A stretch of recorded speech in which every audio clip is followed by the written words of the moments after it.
Welcome to The Bar, your source for all things weightlifting, where we believe there's strength in every story. We're your hosts, Jess Roebuck-Slaney and Aaron Holtz, weightlifters, coaches and British weightlifting technical officials. To The Bar is partnered with Lu Xiaozhen UK. So don't forget to like, subscribe and follow so you never miss an episode. And check out our website for Lu Xiaozhen UK gear, official To The Bar merchandise and our professional media and photography services. The links are in the captions. And now for today's episode. Enjoy. Lovely. All right. Welcome to The Bar. Episode 2, Season 3. Still not really sure how we're this far in because we've got no idea what we're doing. No. But I'm Jess. I'm Aaron. And our guest today is Kristian McPhee. Hello, hello. Hello, hello. So I think most of the people that are listening or watching this podcast in whatever medium they're listening or watching will know you from all things British weightlifting. I mean, the illustrious career you've had with them, every national, international competition that you've been to. I'm pretty sure it feels like you've occupied every single role they've got within the performance team over there. So I think most people will know you from that, but also as head coach director of London Strength and head coach of Brunel Weightlifting, which is where we're doing this episode today. Amazing career for somebody who is still not a master. Which surprises technically, me. Yeah. What on earth? Yeah. I wanted to dive straight in really with the question of how did we get to this point of having you sat at the other side of the table when you started off in parkour? Yeah. Well, I think if you look at the timeline of when I started, weightlifting was growing the same time kind of CrossFit was growing it, so it wasn't in isolation. Strength and conditioning was a huge kind of thing trying to make its way into parkour because a lot of us had sore knees, and one of my friends ended up doing a strength and conditioning course at St Mary's University, and he said, look guys, this will be great for your tendonitis, like why don't you come and learn some strength training? And obviously before that I just thought it was bodybuilding and steroids and all that kind of stuff, so I didn't have a clue.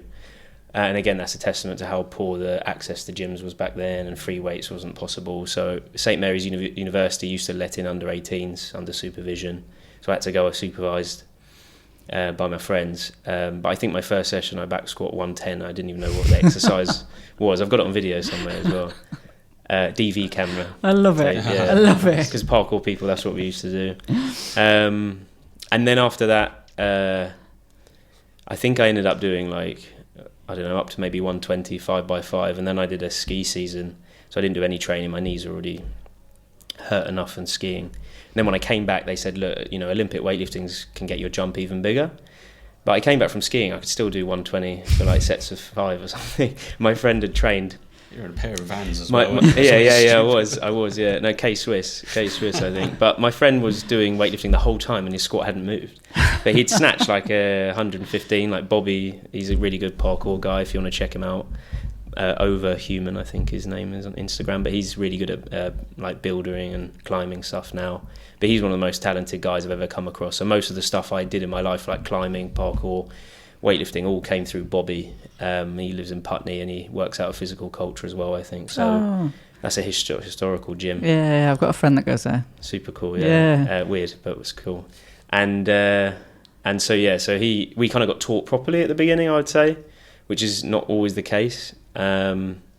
And it was all for performance to help parkour, but no one taught weightlifting as an accessory back then. So we ended up going down to Crystal Palace first with Keith Morgan. Mm-hmm. And I remember he said I was really tight in my first session, and I'm thinking I thought I was like functional parkour guy, and I wasn't at all. Obviously no one's done an overhead squat in any other shape or form back then. So then I did about a month, and I was commuting 3 hours return trip just to get to Crystal Palace, and just too hard. So I carried on doing strength training in my friend's shed. Chris Keithley, he's another parkour guy. He built everything in his garden. Nice.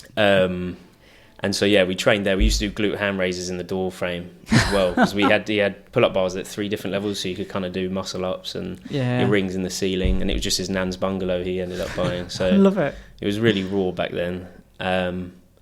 But so I tried to clean. I've got some cleans somewhere on my computer as well, really bad cleans. I thought I was doing them well, but I was moving like 1 foot at a time and with metal plates.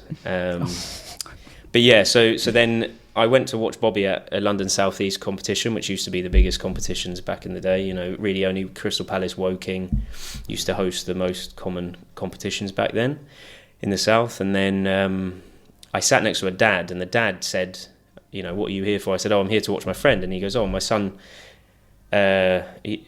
trains at Brunel, and I live like 10 minutes away. But I didn't know there was a club here because we had no website, no phone number, nothing. So it was impossible to find clubs back then. But he insisted. He said, look, go and speak to Mike Pearman. And I was like, yeah, I was after. And then he like dragged me and said, look, you know, he wants to learn weightlifting. So Mike said, just turn up to this place we're in now on Tuesday at 4. Right, that's it. No other way to know. And I just literally turned up. The door was locked back then. So after a certain time, Richard, who's kind of run this place for years, he used to work 9 to 5 or 9 to 4 on the desk, and then he would go. And then the only way you get in is if someone sees you or you have a membership card. And because it was an unmanned facility, this was just an athletic centre that happened to have some platforms in it. Jeez. And then so I managed to wave someone down, and I got in, and then he said, "Oh, you found it." and there was Andy Rugg. I think he's 3 times British champ. I think super heavyweight training. Ross Roberts and Steve Cole. 3 crazy people just training. Had no idea what anyone was doing. And then then Mike, because Mike knew I'd been to Palace, you know, for like a few weeks before, a year ago. He just said, "Right, show me how to snatch." And then I just started snatching, and that's how I learned. It was just there was no starting, no intro to no so do a snatch. Yeah. That's why I dislocated my shoulder within 2 months. Yeah, I think so. Yeah, but that's how I got into weightlifting from there. I mean, it's a pretty incredible story, really. I would be hunting that dad down and saying thank you, because the career that you've built out of it since. Well, truth be told, I believe Pearman may have said something a bit harsh to his son, because he kept going away and not really training very well. So by the time I arrived, the son had actually quit. So we like replaced each other. But the weird part is, the kid was Bradley Barnes. So Bradley Barnes used to train at St Mary's as well. And there's videos of Mike Pearman coaching the Brunel guys at St Mary's, because back then the community was so small that all the weightlifters came together. So like Woking guys would come and train with us. Yeah. So they a shout out to the Chia brothers. They used to be from Woking, but they were the first good lifters I saw at Brunel that blew my mind. You know, snatching 120 and stuff, and they were the nicest people to me. So whenever I think about like helping others in the community, like these guys were so much better than me, but from the first day they spoke to me, they were much nicer than a lot of others that were maybe better. But they, you know, Gung ended up coming on our Beaches and Barbells holidays with us and training our younger lifters, and now he lives in New York and stuff. But I heard his voice, because his voice is very unique. I heard his voice at a New York weightlifting competition in the background, because I can do his voice. His voice is his brother's voice is "Come on, Gung," and then Gung's voice is hold it," like that, and they're really high pitched. And I can find loads of videos, but yeah, they got really good videos on YouTube from the old days. But yeah, they helped me a lot, and so they kind of inspired a lot of kind of like the kind of advice you need from guys that aren't GB, that aren't kind of detached.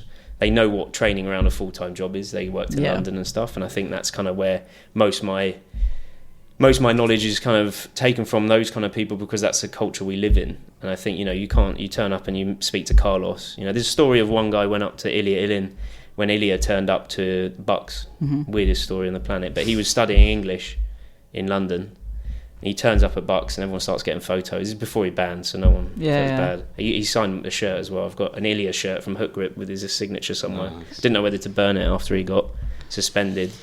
However, my friend, one of our lifters, Simon here, he was Lithuanian, so he spoke some Russian as well.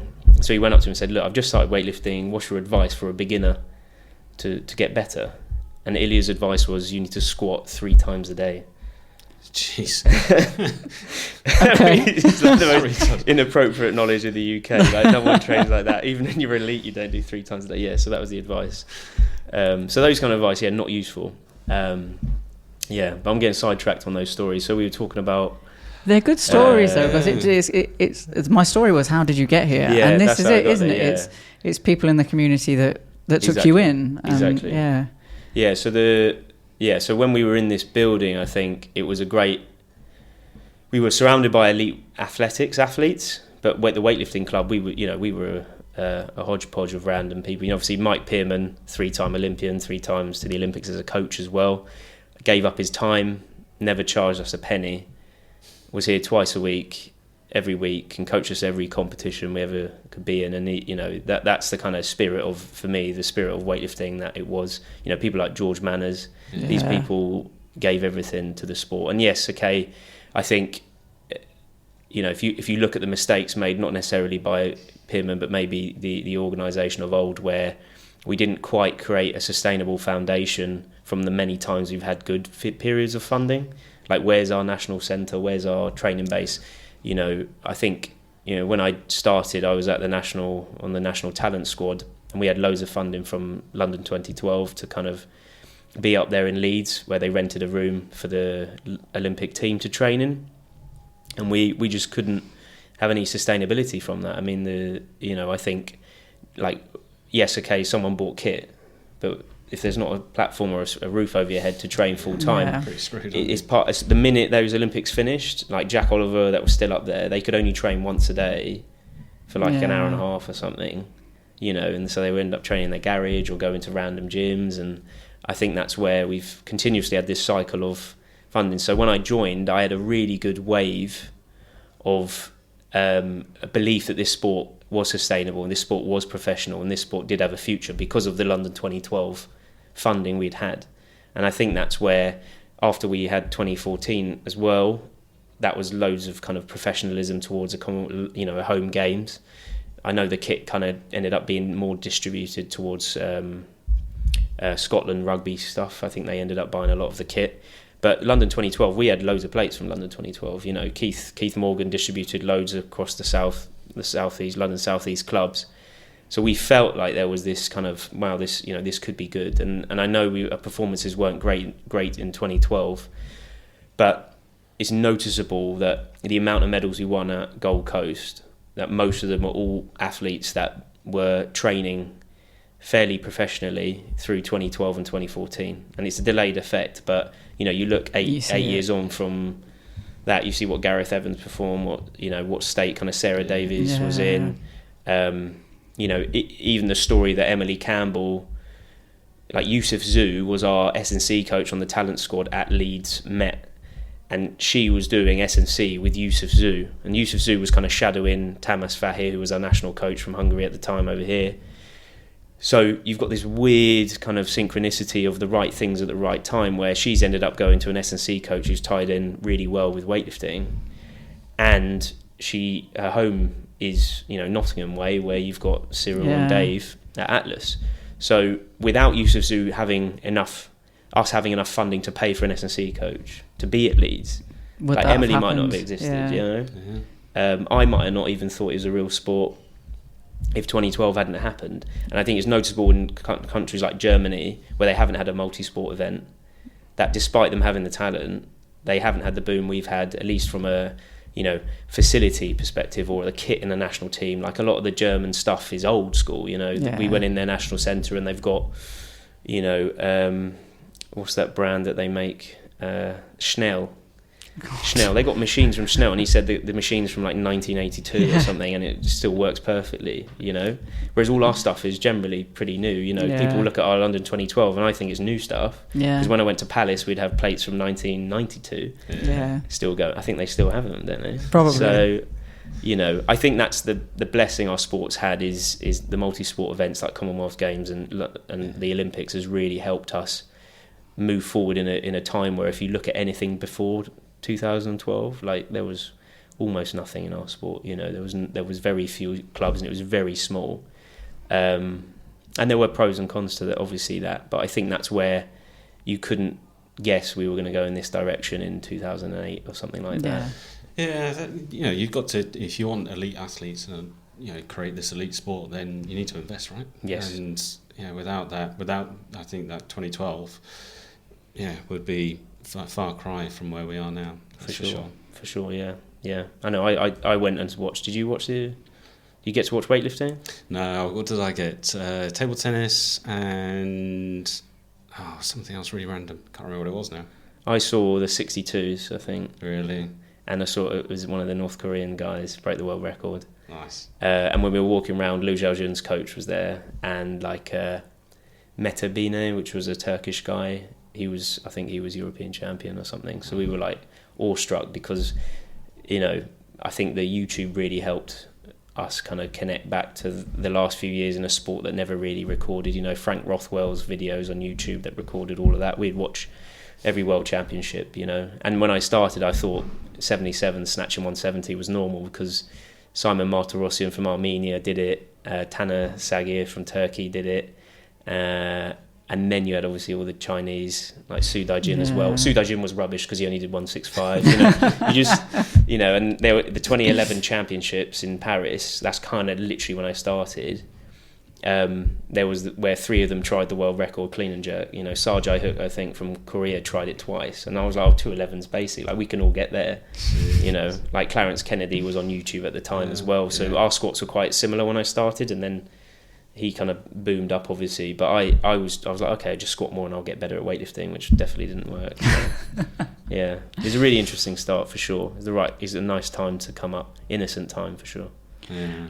And then make the transition from athlete to coach, or did you coach alongside being an athlete? Do you think? Yeah, it wasn't a kind of day where it just happened. Yeah. So Pearman was coaching us like more elite guys, I suppose, because around 2013, I won the under 23 championships, and Lewis Redette was getting good medals nationally at that time. So we were kind of getting a scholarship at Brunel, and then I think 2016 when I won the national seniors, it was near then I think that like Andy Rugg was kind of whether he would stay or not, because he had been here, finished being a student years before, and Lewis was close to graduation, so he was going to go scholarship. So it was kind of like the guys that Pearman had taken, for the last 3, 4, 5 years. Were moving on. So when we got scholarships here, Brunel said you need to make a student club for you to get a recognised sport to get a scholarship. So then I ended up I had my coaching qualification 2012 anyway. I did it with Kazim Panjabi, and then I did my level 2 as soon as that would look like that was on the horizon. And Lewis didn't really have an interest in coaching, but I already did fitness instructing level 2 and stuff back then, and I'd done my parkour coaching level 2, and I did ski instructing level 2 as well. So I'd done all these coaching qualifications anyway, and I thought it was an easy way to make a bit of cash while I'm training. Yeah. I didn't want to be a coach. That's the whole funny part of my journey. I still don't even think, like, I didn't want to be a coach. I always just wanted weightlifting to be better in the UK. Because like when I went to 2012, I thought, this is insane, we're so behind these countries. Like, what is it we can't do? Why can't we be as good? And my coach was from a time where Britain was quite feared in the international scene. Yeah. When you had Louis Martin and stuff, who's famous for saying, why can't we beat the Russians? I've got 2 arms, 2 legs, and so has he. That kind of attitude to me is sad that we had such a downfall. But then there's loads of reasons for it, of course. But I think it's like I love solving puzzles. That's kind of why I like parkour, because it was like trying to do a skill you can't do, or overcome something. And weightlifting was the same thing. Like, can we overcome lifting a few more kilos? But then as a nation, can we overcome this puzzle of not being able to fulfill what I think we can do? We've got the genetic variability in this country. Just there's so many people from different backgrounds that bring enormous amounts of strength, like Louis Martin coming from Jamaica, wasn't it? Yeah. And he was a bodybuilder before, but if you look at his technique and what he lifted, it just doesn't make sense. Like, that is pure strength, And then you have Precious McKenzie come through, and then people like Zoe Smith, like Andy Callard said, like, he didn't believe you could lift that much weight until he met Zoe. How good you can be without enhancements and drugs, etc. So I think that's why I was kind of like, why are we not doing it? Yeah. And I thought I could be really good and end up working out that way. But seeing the kids we got through now, when people like Jess turned up, and it was just like, how is she so strong? If a girl snatched half their body weight when I started, they were like, amazing.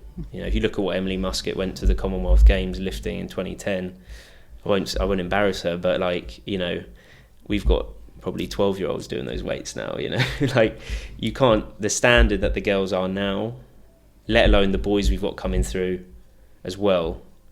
I didn't believe, that was that easy to get them that good if they start at the right age and they do the right things. And I think that's what the shift in the mindset of maybe I was more optimistic at the beginning of what I thought was possible. I thought 170 snatch was normal, and then now I'm I went through a period where I think, okay, well, it's going to be hard. Look at what Jack Oliver did, where you're kind of doing 147 snatch, around 77 kilos, 180 something clean and jerk. I thought maybe 5 more kilos would be possible without drugs, but then you're like, well, actually, Jack's got hypermobility, he suffered loads of injuries, he's had no support. When he ripped his elbow, we didn't even have a doctor or medical support back then. There's loads of mistakes in the infrastructure that stops people moving forward, and I think they've done a massive job to try and cover that gap, and we can kind of see the fruits of our labour, especially with what the girls did in Tokyo performances and the World Championships around that time. You could see actually we can battle the world, but how long do those girls take to get there? And I think apart from Emily Campbell, no one else has done it that fast. It's definitely from a bird's eye view. I think unless you have been in the sport as at least 10 years, you can't see how difficult I suppose some journeys are for some people, or for most people in the sport. Yeah. You've got a story about your journey in the sport that relates to Kristian now? Yeah, very much so. So we'll probably touch on the whole talent transfer bit, but so I wouldn't say a talent transfer for me, but so I started off rugby and then moved into CrossFit, and then thought I stopped CrossFit because I kept on getting too many niggles and ended up in weightlifting.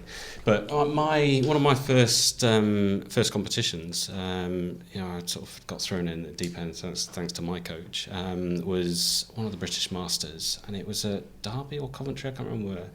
And I just 5 lifts, all good, and I came out for my 6th one, and then there was a voice who I know now after many years of listening to you as MC at some of the Brunel comps. Was you, and it was coming out, and you announced Aaron Holt coming out for his sixth lift. No pressure here, then. Do that. And I remember getting onto the platform, turning and looking at you, and going like, "Thanks." But luckily, I made it. So yeah. Oh, perfect. So thank you for that. But you take full credit for that one. Yeah, he didn't make it. You put the pressure on. Yeah, I think when I MC, I try and be more provocative, I suppose, because I think I'm more for the audience than I am for the people, because I think our sport needs that. But I definitely appreciate the weight on the shoulders, especially if someone's going to bomb out and stuff like that, or even hearing kind of comments on other athletes and stuff when you're on that stage. I think it's a skill to kind of be able to block it out. So I like throwing you in the deep end. Sorry about that. If you hadn't got it, it'd be a different conversation. Yeah, that's true. That's true. Well, I think it's true about when you're an MC though. Like, you are there for the audience. I much prefer it when the MC is a bit more engaging and, without being mean, takes a piss a little bit or has a laugh, because then the audience aren't just sitting there for 2 minutes waiting for somebody to come back out on a platform. Exactly. But we had a funny MC moment where, I did London South East, and Ian Oswald was always the MC. God. And I thought, oh yeah, Ian. Hi Ian, lovely guy. Yeah. And then when I went to see Glasgow Games, I'm like, why is that voice so familiar? I was like, oh, it's Ian. It's like the London South East MC is doing the Glasgow Games, and I realised this sport is so small. Yeah. It's tiny every time. And it always surprises me. Yeah, but even when he came to World Champs or anything like that, and now Calvino obviously is doing a lot, and I just think, Calvino was doing doing all the MC stuff or technical official stuff at my first competitions.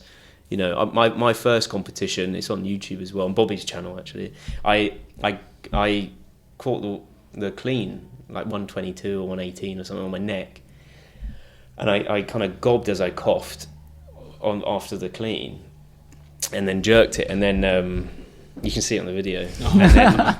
And then Halil Zorba, who was like British record holder at the time, I think he cleaned like 170 something, like 77 back then. But in training he's done like 180 or something at nearly 77 kilos. So anyway, he said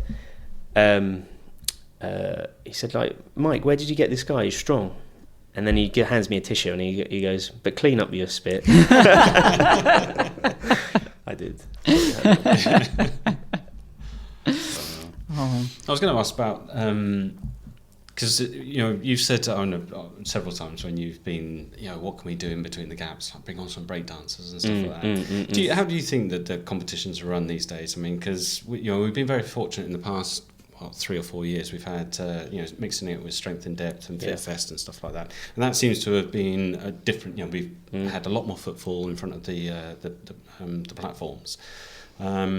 Is that the way to go? How do we make it a bit more? Yeah, it's. I mentioned a different format to Pearman, and he said, "Just wait till I'm dead before you do." So I do think that's a good metaphor for certain old school kind of stagnant mentality of what this sport is. I think if you look at the history of the sport, Broderick Chow, I still coach him. He's probably one of my first athletes I've ever coached from probably 2015, 2014 or something. I still program him every week.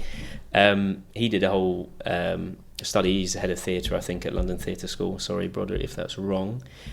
But on the history of strength sports and where we started, and I think it's important to realise our sport really did start on the stage, and it's always been a stage sport, whether it was fake weights, wearing your leopard print, it wasn't leopard print, it was a real dead animal, wasn't it? With the tash. Yeah. That is our sport. That's where we started. That's why it has the format it has. If you're looking at football as a pitch, ours has a stage, and we don't often get a stage anymore. We get obviously the platform, but I think Matthew Curtin's a big fan of a stage if you can get one. But I think that's like why Pearman said there never used to be a time limit between lifts, so you could take as long as you want. Oh wow! Psychotic. Format. It used to take 6 hours or whatever. You used to do clean and press, right? Yeah. It used to take all day to do one group, because you know what men are like when they get set up for a lift as well. They're the slowest. Men are the slowest groups ever. As well. Yeah. Heavy lifters, God. Yeah. So I think that's important to say, is like that our problem with our sport is the time between the lifts, not the actual lifts. I think that's something where, now when you've got DJs at the Worlds and we're playing music, that was the first step. When I started, we didn't have any music at all, so you would just lift, silence, right? It was awful, yeah. So, and sometimes the speakers would be so poor you couldn't even hear the ref. And there was always a joke my parents would say, there's a projector at Palace, you couldn't even read the projector, so there's no, you couldn't know what the weight was or anything. So I think when you look at what does the stage look like? I think we did it once at Fort. I don't know if any of you guys were there. Yeah, we were there for Fort. Yeah, we put like rope lights around and tried to get the lighting completely different. Yeah, that's one where Jess Gordon-Brown tried to kill me. Yes, that was dangerous. That one there. Well, trust her. But but when we did the European Championships, Bulgaria, basically called us up and said, like, we saw what you did with Gymshark, and Gymshark. Not to flout, but that was it was my idea to do that one. So that was really. It was great. We loved that. And someone came down the other day and she said, I said, how did you get into weightlifting? And she goes, my friend said come along to watch this thing at Gymshark, and I thought, oh my god, weightlifting's so cool. So I started. And I was like, oh my god, that's actually like direct influence story. Yeah. Just very quickly for those that don't know. So it was a couple of years ago. Yeah. You basically had this great idea to take over the Gymshark Regent Street store, and then stick a platform in, get loads of amazing lifters and invites. Yeah, it was incredible. Yeah. It was rammed, and I remember reffing and turning around, and people were literally cramming up against the windows because they couldn't get into the shop to watch people weight lift. We only had 100 chairs or something. It was amazing. Yeah, it was round robin. So we could get through everything within a certain time limit. I think it took 2 hours to do the two groups. I think we had 6 men, 6 women, something like that. And then we had like prize money. So Noreen put forward, she worked for PhD at the time, so they put forward like a kind of protein sponsorship kind of thing. But But Gymshark been amazing, you know. Like Josh Carr's kind of the main guy, still left there, but a lot of the staff I think have moved on. But they've got a whole studio where you have free classes. So then we had a warm-up room there, and I think we were getting Eleiko to ship down platforms for us as well. And then the only issue was the flooring on the store. So the store didn't have the green light to not have drop pads, because the floor was only, it was rubberized floor underneath, but then no one trusted it. So, but the amazing, they obviously lift up all the clothes because it's designed to be an event space. And then you had like Joe and the Juice there, right, and everything like that. And we wanted to do it so you could eventually run like workshops in the day upstairs and educational stuff. And then long term, we wanted to do an international one, so you'd invite like people like obviously Carlos, etc., and then you'd have like more of an international cup kind of thing, which for me is what weightlifting from a televisable point of view, if that's the word, it should be. So I think the problem we've got, if you look at what we need from our sport, it's not the championships are not that interesting to watch for non-weightlifters, or they're not concise enough to put on a TV at night. So I think what we should be looking at is, and this is my big qualm with the Olympics, is yes, it's great we're in the Olympic Games, we should have never have had that threat, but you know, the IWF done a massive job to kind of turn that around. However, tennis is in the Olympic Games. I think golf is in the Olympic Games. Like all these sports, but they have the cup, they have the Ryder Cup, they have everything like that, and you know, the American Open, all that stuff. That's what brings. No one watches the Olympics tennis as the biggest thing of all year round, but they want to watch Djokovic play, you know, against Nadal, etc. So I think what we're looking at with our sport is you've got, and same with boxing. If you look at boxing, like why on earth? And no offense to boxing, but you watch boxing compared to MMA, and you're like, it's literally just someone smashing someone's face in for a long time. It's not like Rocky. It's not exciting like Rocky. It's just, you know, if you're really technical, I'm sure you enjoy it. But MMA's got so many different levels to it. Everyone gets a bit out of it. But boxing still has millions and millions of money into it, and they still have people going to watch it, buying tickets. And I think it just shows that it's not necessarily what you're watching that's important. It's about the spectacle of how it's presented. And that's where when we were working with the Bulgarian Federation for the European Championships, you know, when we sat there, and most of my ideas end up getting flopped because of time, which is usually the problem. There's a timeline to do it. Was about how do we create, like you were saying before, with regards to the MC being able to provide more commentary. So we were talking about, can we have better live feedback in the back room, and a commentator that's there to talk about the chess in the back room, right? Yeah, why literally, are they choosing that way? Just describe what's happening at the marshals table, because I think that's fascinating. So exciting. Just have a camera on that, so you cut to that and see all the coaches fighting to get a pen. Yeah, exactly. And I know our rules are a little bit confusing, but if someone's talking through it, you know. So we ended up, when the best competition I've ever watched was Carlos, you know, the 89s or whatever it was then, in Sofia. It was the best thing I've ever seen. So we were there the whole week. We brought out all the GB youth and junior kids, because I basically, when Matthew said, you know, would you be willing to help the federation do it? And I said, yeah, as long as the performance team can get a benefit out of it, right, for the kids. Because for me, being able to watch the best in the world, if I was, you know, 15, 16, 17, etc., that would be the best experience ever. You know, and the Bulgarians are very, no problem. It ended up being a lot of work, kind of to the last minute, but we managed to get a whole, you know, team of juniors and youth kids out there to actually train in the training hall, you know, with the best in the world there, get their little pictures with Lasher, etc. Well, they're big pictures with Lasher, aren't they?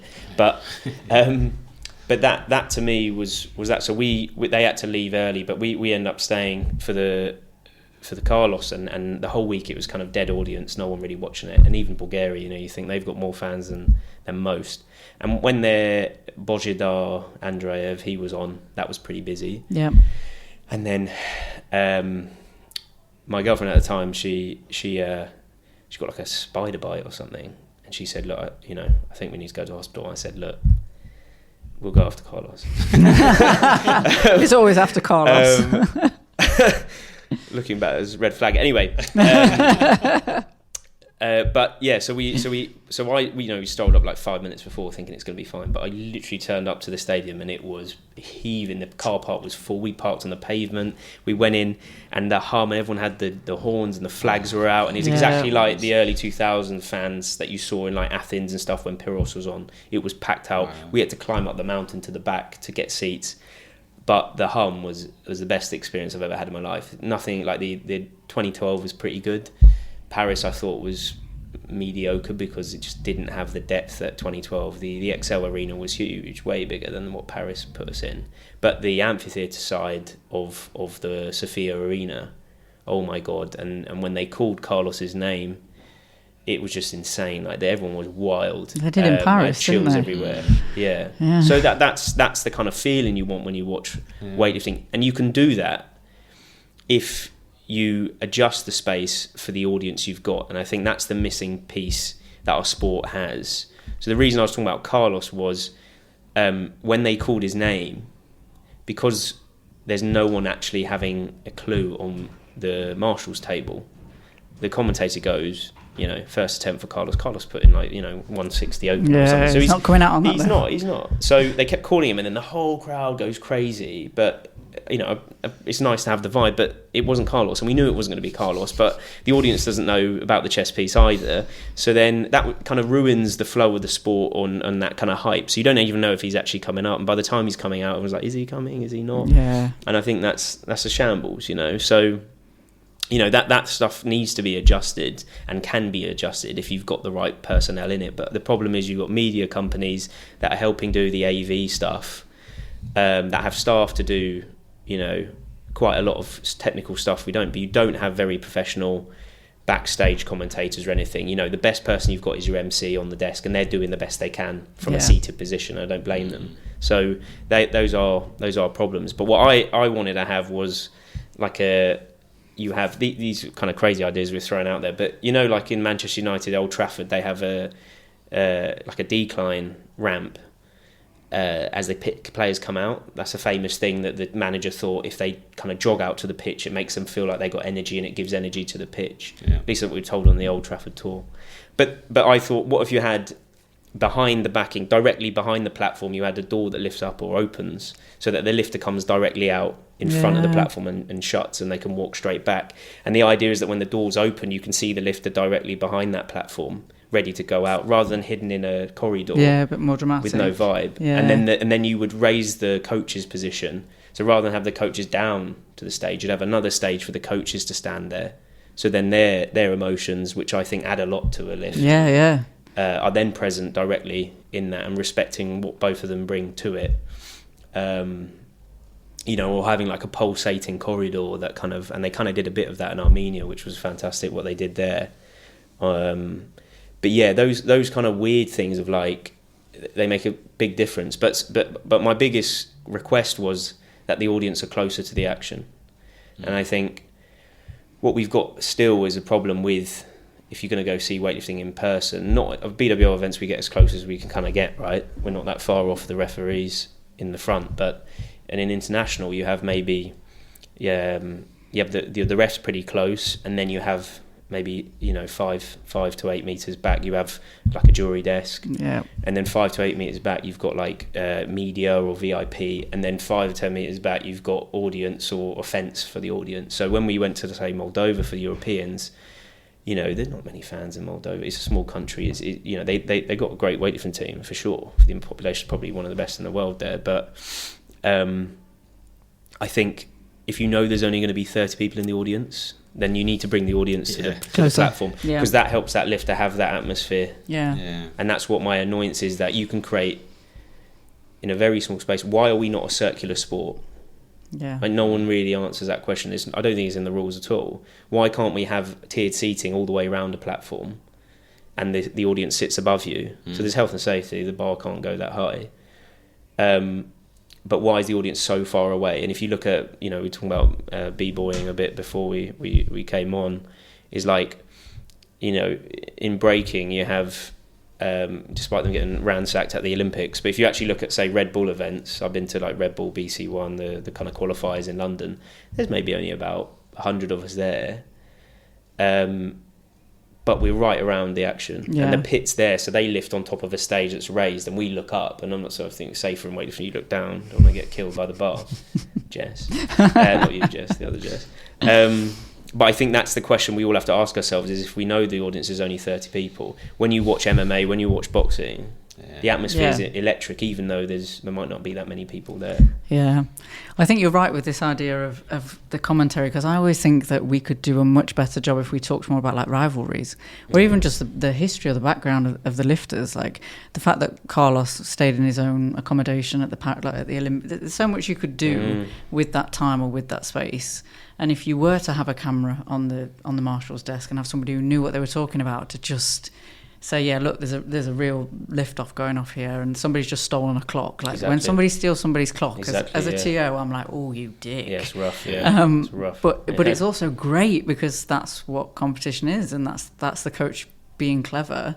Yeah. And the audience don't see any of that. They just see a couple of changes on a board and wonder what's going on. Yeah, so get fed up of waiting. Yeah, I think there's definitely something about. I feel like the scoreboard's more helpful for the coaches, right? But I think if there was a board that was more displaying on the chess game, what changes are happening. You had a board that said what changes have actually happened, rather than I think that's a huge thing to kind of allow. Then someone could go, okay, he's gone up, and then you're actually saying that rather than waiting for the person to be fake called. You know, it's a really mad example, but it's from the age groups from years ago, about 3 years ago maybe, and Benedict did this ridiculous thing that I'll never get over, where he had 2 changes left to make, and his athlete was competing against another one, and they were 1 kilo in each other essentially, and he put him up from something like 120 to 160, and the other coach just looked at him and was like, oh, fuck that, mate, and just put the weight down that his athlete was going to go out at. The athlete went out, and Benedict quickly changed it back down to match, and it was 162. It wouldn't go through because his athlete should have gone out first, so we had to do 1, 2, 3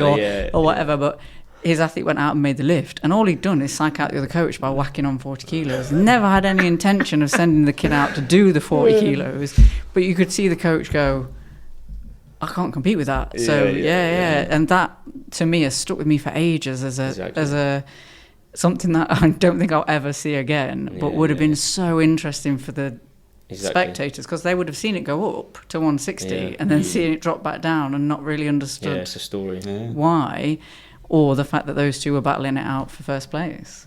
So there's definitely something more to it. But when you've gone on all of these things with BWL or with athletes, particularly internationally, I'm always really curious. I asked Julie when we had Julie on, does it ever get to a point where you're opposite Carlos, say, in a training hall, and it's not boring, but it's just life? You're not a little bit starstruck to be watching Lasher muscle clean? Because you've done it so much. Yeah, no.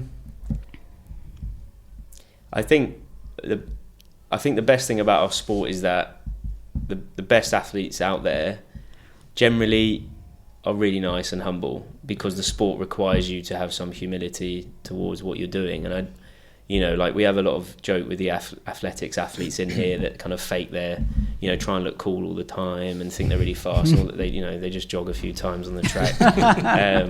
No offense to sprinters. We had a lot of the Jamaican guys here, and they are really nice. But my point with the top ones are actually as humble as the top weightlifters, I think, because they've worked their way there. They're not pretending or faking it till they make it.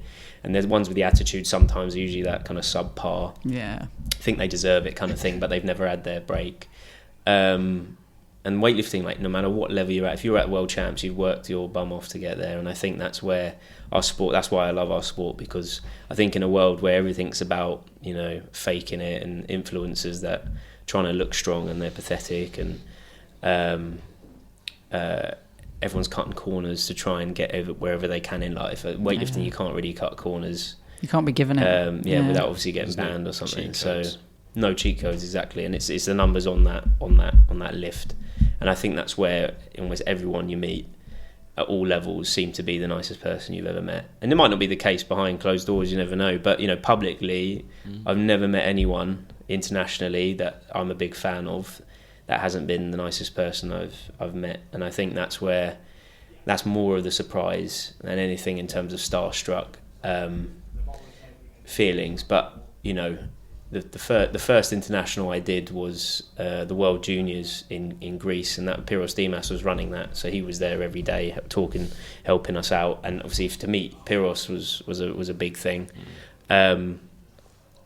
But he's the most casual guy you've ever met, and he's always joking and stuff, and I think immediately it was super cool to kind of break the ice, meeting someone like that who's just obviously busy running an event.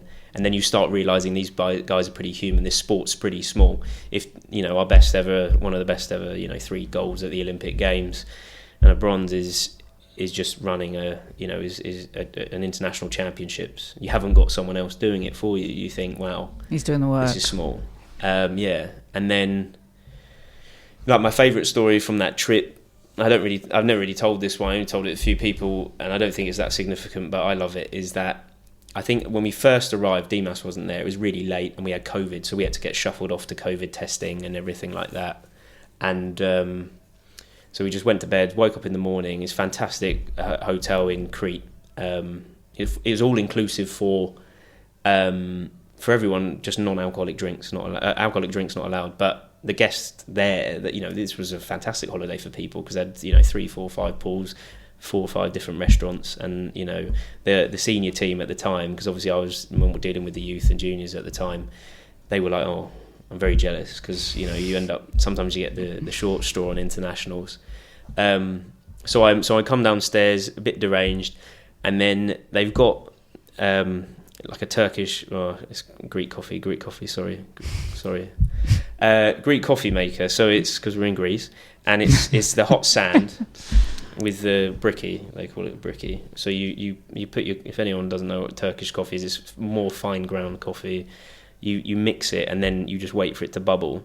But the idea of the sand, it doesn't burn the coffee, so then it's slow. So you have to stand there like an idiot for a fair old time. And I was like, oh, that'd be cool, I'll have one of those. Because every time, loads of our beaches at Barbados holidays are always in Cyprus or Crete. So if I have a Greek coffee, I feel like I'm on holiday.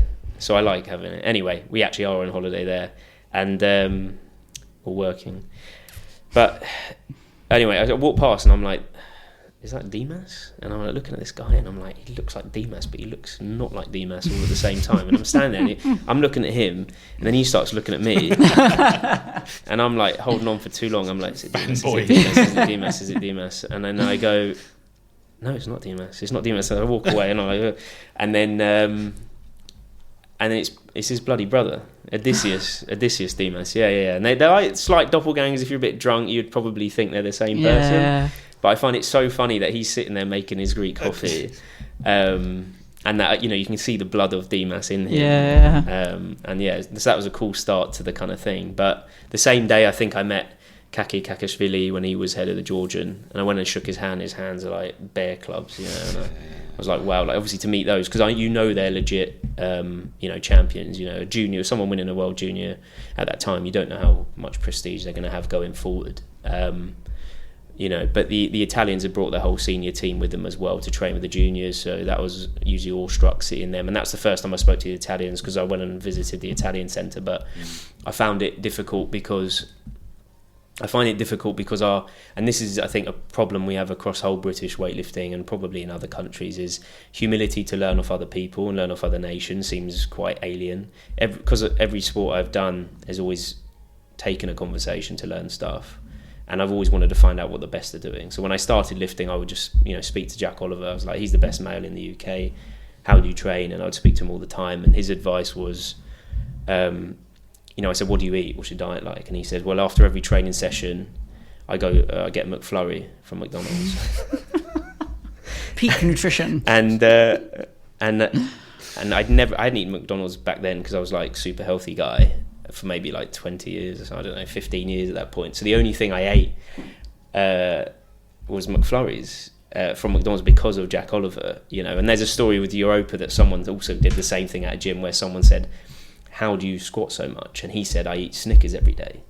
So then the next time he saw that guy, the guy was eating Snickers every time he trained, right? Yeah. So when I go up to these people, I want to ask those similar questions, like, what is it? How do you guys train? So I remember I was like, I knew really crap Italian, so I like rehearsed what I was going to say, and I went up to the whole team. So there's 20 Italians sitting down, all the coaches, and I said, scusi. And then also they speak English, and then one of them was quite good at English. So then I said, look, you guys have been doing really well in Europe and producing a good team. Is there any chance I can maybe ask some questions about your training?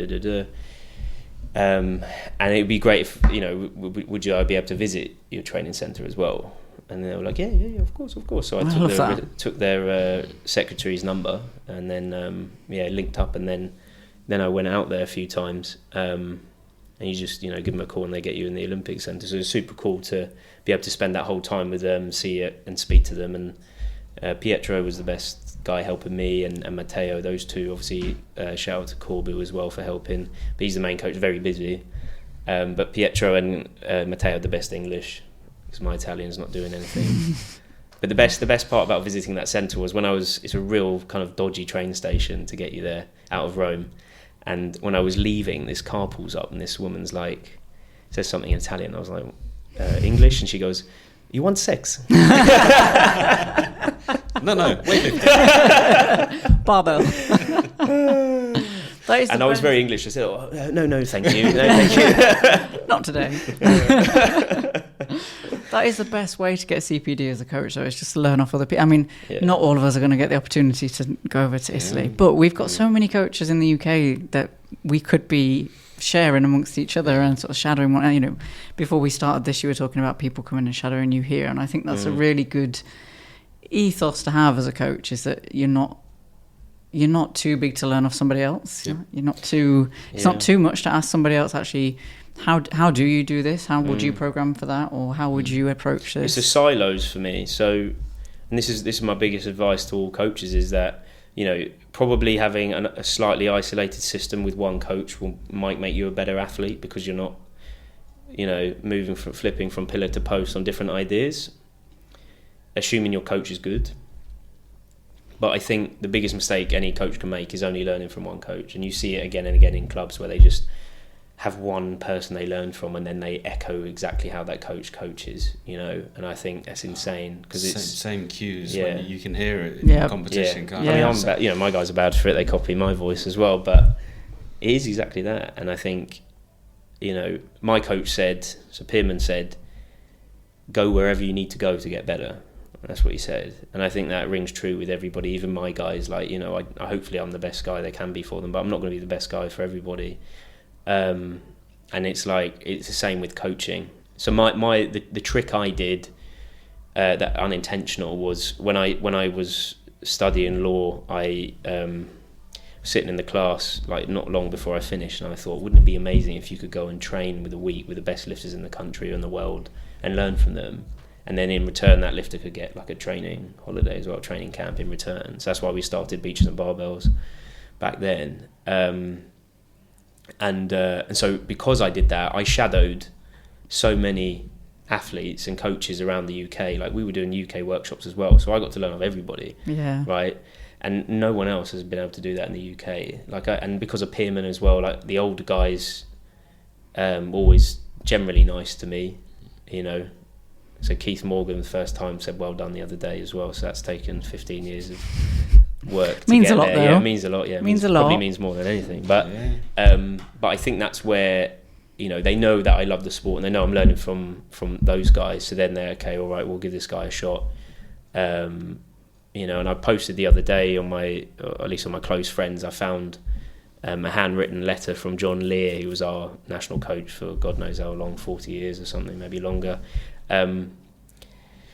Where he's basically written a handwritten A4 page of explaining the process as to how he's written Ben Watson's return to training program and everything like that, and then it's all photocopied stuff of all this stuff. And I've got quite a few handwritten programs. Even Mike would never write me a program. He would just write, these are the exercises I want you to do, here's a general outline, write it yourself, kind of thing. So I was always kind of pushed to kind of learn the methodology, and by the same, I would also, when we were in Cyprus, we'd learn off their federation and stuff, and they're more influenced by the Greek side.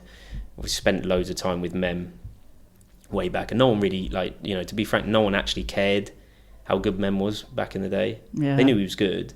No one spoke to him, at least from my when I see him in the gym, the first competition he turned up, he had a massive total down on the entry total, 260, and I said to him, hi, I'm Kristian, nice to meet you. I said, got quite big weights, looks like you're going to follow yourself on every lift. And he just said, like real straight lace, looked at me in the face and he goes, I don't care. I love that so much. And but I remember training next to him in Palace, and I was like, how the hell is this bar path so straight? I've never seen that in my life. He's such a good coach, isn't he? But like no one ever would really go up and say, what's your methodology, how do you do your technique? And it's like no one actually really cares. At least that's what I see in weightlifting, is that people are so obsessed with either their own journey or the male mindset's generally like, don't tell me what to do, I'm going to do my own thing. And a lot of our coaches are male, and I think that doesn't help the kind of process. But like, we have to be honest and say, like, most coaches in the UK do not have the answers. And my coach even said, as long as you know a bit more than your athletes, you do your best with what you got in front. We have to do our best, but we also have to not sell them a lie. I was telling a story yesterday about, we had a guy come here and he'd done a year of one-to-ones with a CrossFit coach, who said he could teach him weightlifting, right? And he didn't go anywhere. Obviously, he was terrible, but not all CrossFit coaches are terrible. But this guy was. But I think you've got to know what you know your limit. And we all start out doing our best. I think that if you're doing your best, that's the best intention. But who else are you learning from? How are you improving what your practice and your process? I never think I had the answer, right? I never did. And even when, Bella was probably the main reason I got selected for regional youth coach back in development coach here. That's how I kind of started on the more coaching, because I was a tutor from 2015 as well for the courses. But I would bring Bella over to MEMS and we would kind of talk through how can we help her. And I've got videos from way back where Mem was trying to show us how to hit a position and stuff like that. And I think that's where, like, I had the humility. I don't want to mess Bella's career up, so I bring her there. And I just think, like, where I don't see many coaches. I see really humble coaches maybe message me and say, well, how can you help this person? But back in the day, you'd have like Woking's coach, Brian Hamill, rest in peace. He used to bring his lifters to Mike and say, could you help me with this? And that's both coaches having 30, 40 years coaching experience, maybe longer, definitely longer for Pierman. Where is that now? And I think we have to really ask ourselves, like, if we accept that clubs are now financially very difficult to run in the way it's just weightlifting, we have to have a reflection on what does the weightlifting part of it look like, and is it just a business that people come in and lift weights, or is it a club that produces weightlifters? Yeah, I think that's the biggest question, and I don't have the answers, but I would say we've got more people doing weightlifting in the UK than ever before, but we don't really have that many more weightlifters compared to, let's say the people trying it.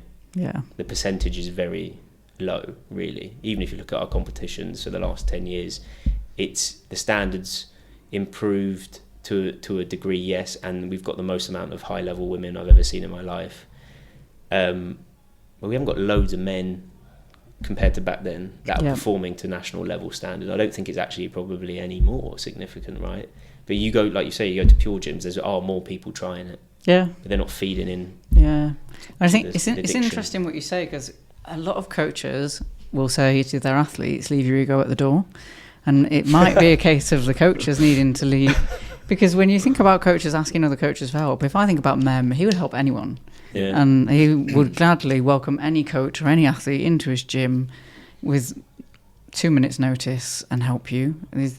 There's never been a time that I would think that he would say no to me if I asked him for help. Exactly. And any coach that I can think of that I respect or that I think I could learn something from, if I asked them for help, they'd give it to me.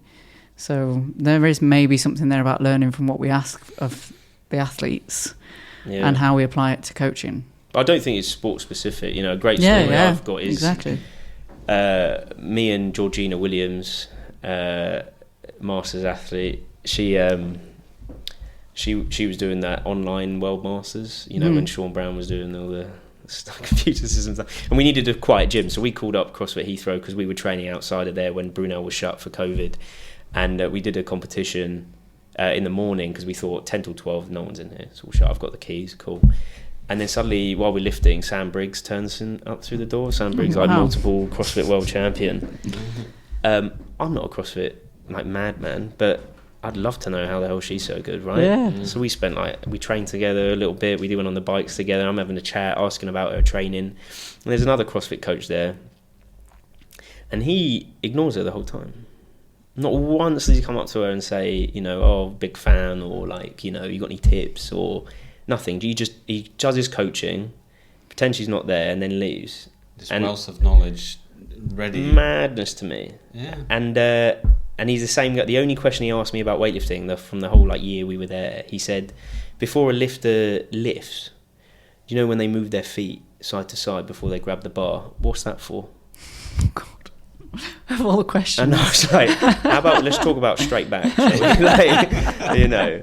And but I'm saying that's a good example of is there just ego in learning? Are you afraid to go and learn from someone? I bloody love stealing everyone's knowledge. That's how we create our own system. Is we take what's good from someone else, we make it better, we put it into our system.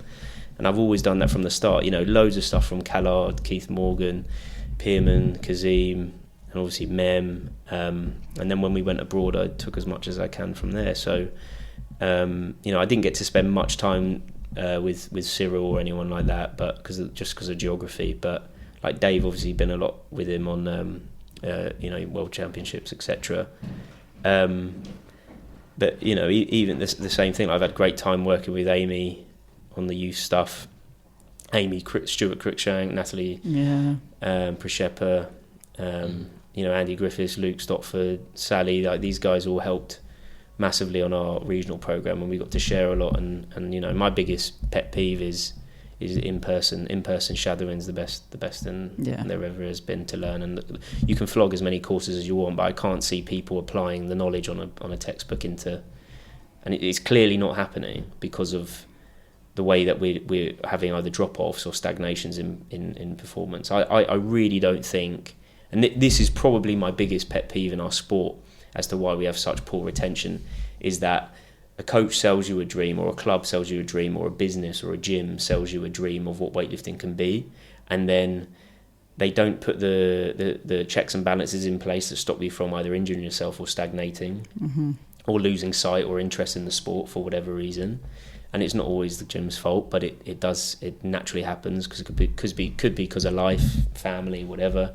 But at that point where you quit the sport, I think the worst thing that keeps me awake at night is the idea that someone's quit the sport because I've failed in my job at helping them enough to find a sustainable way to train weightlifting.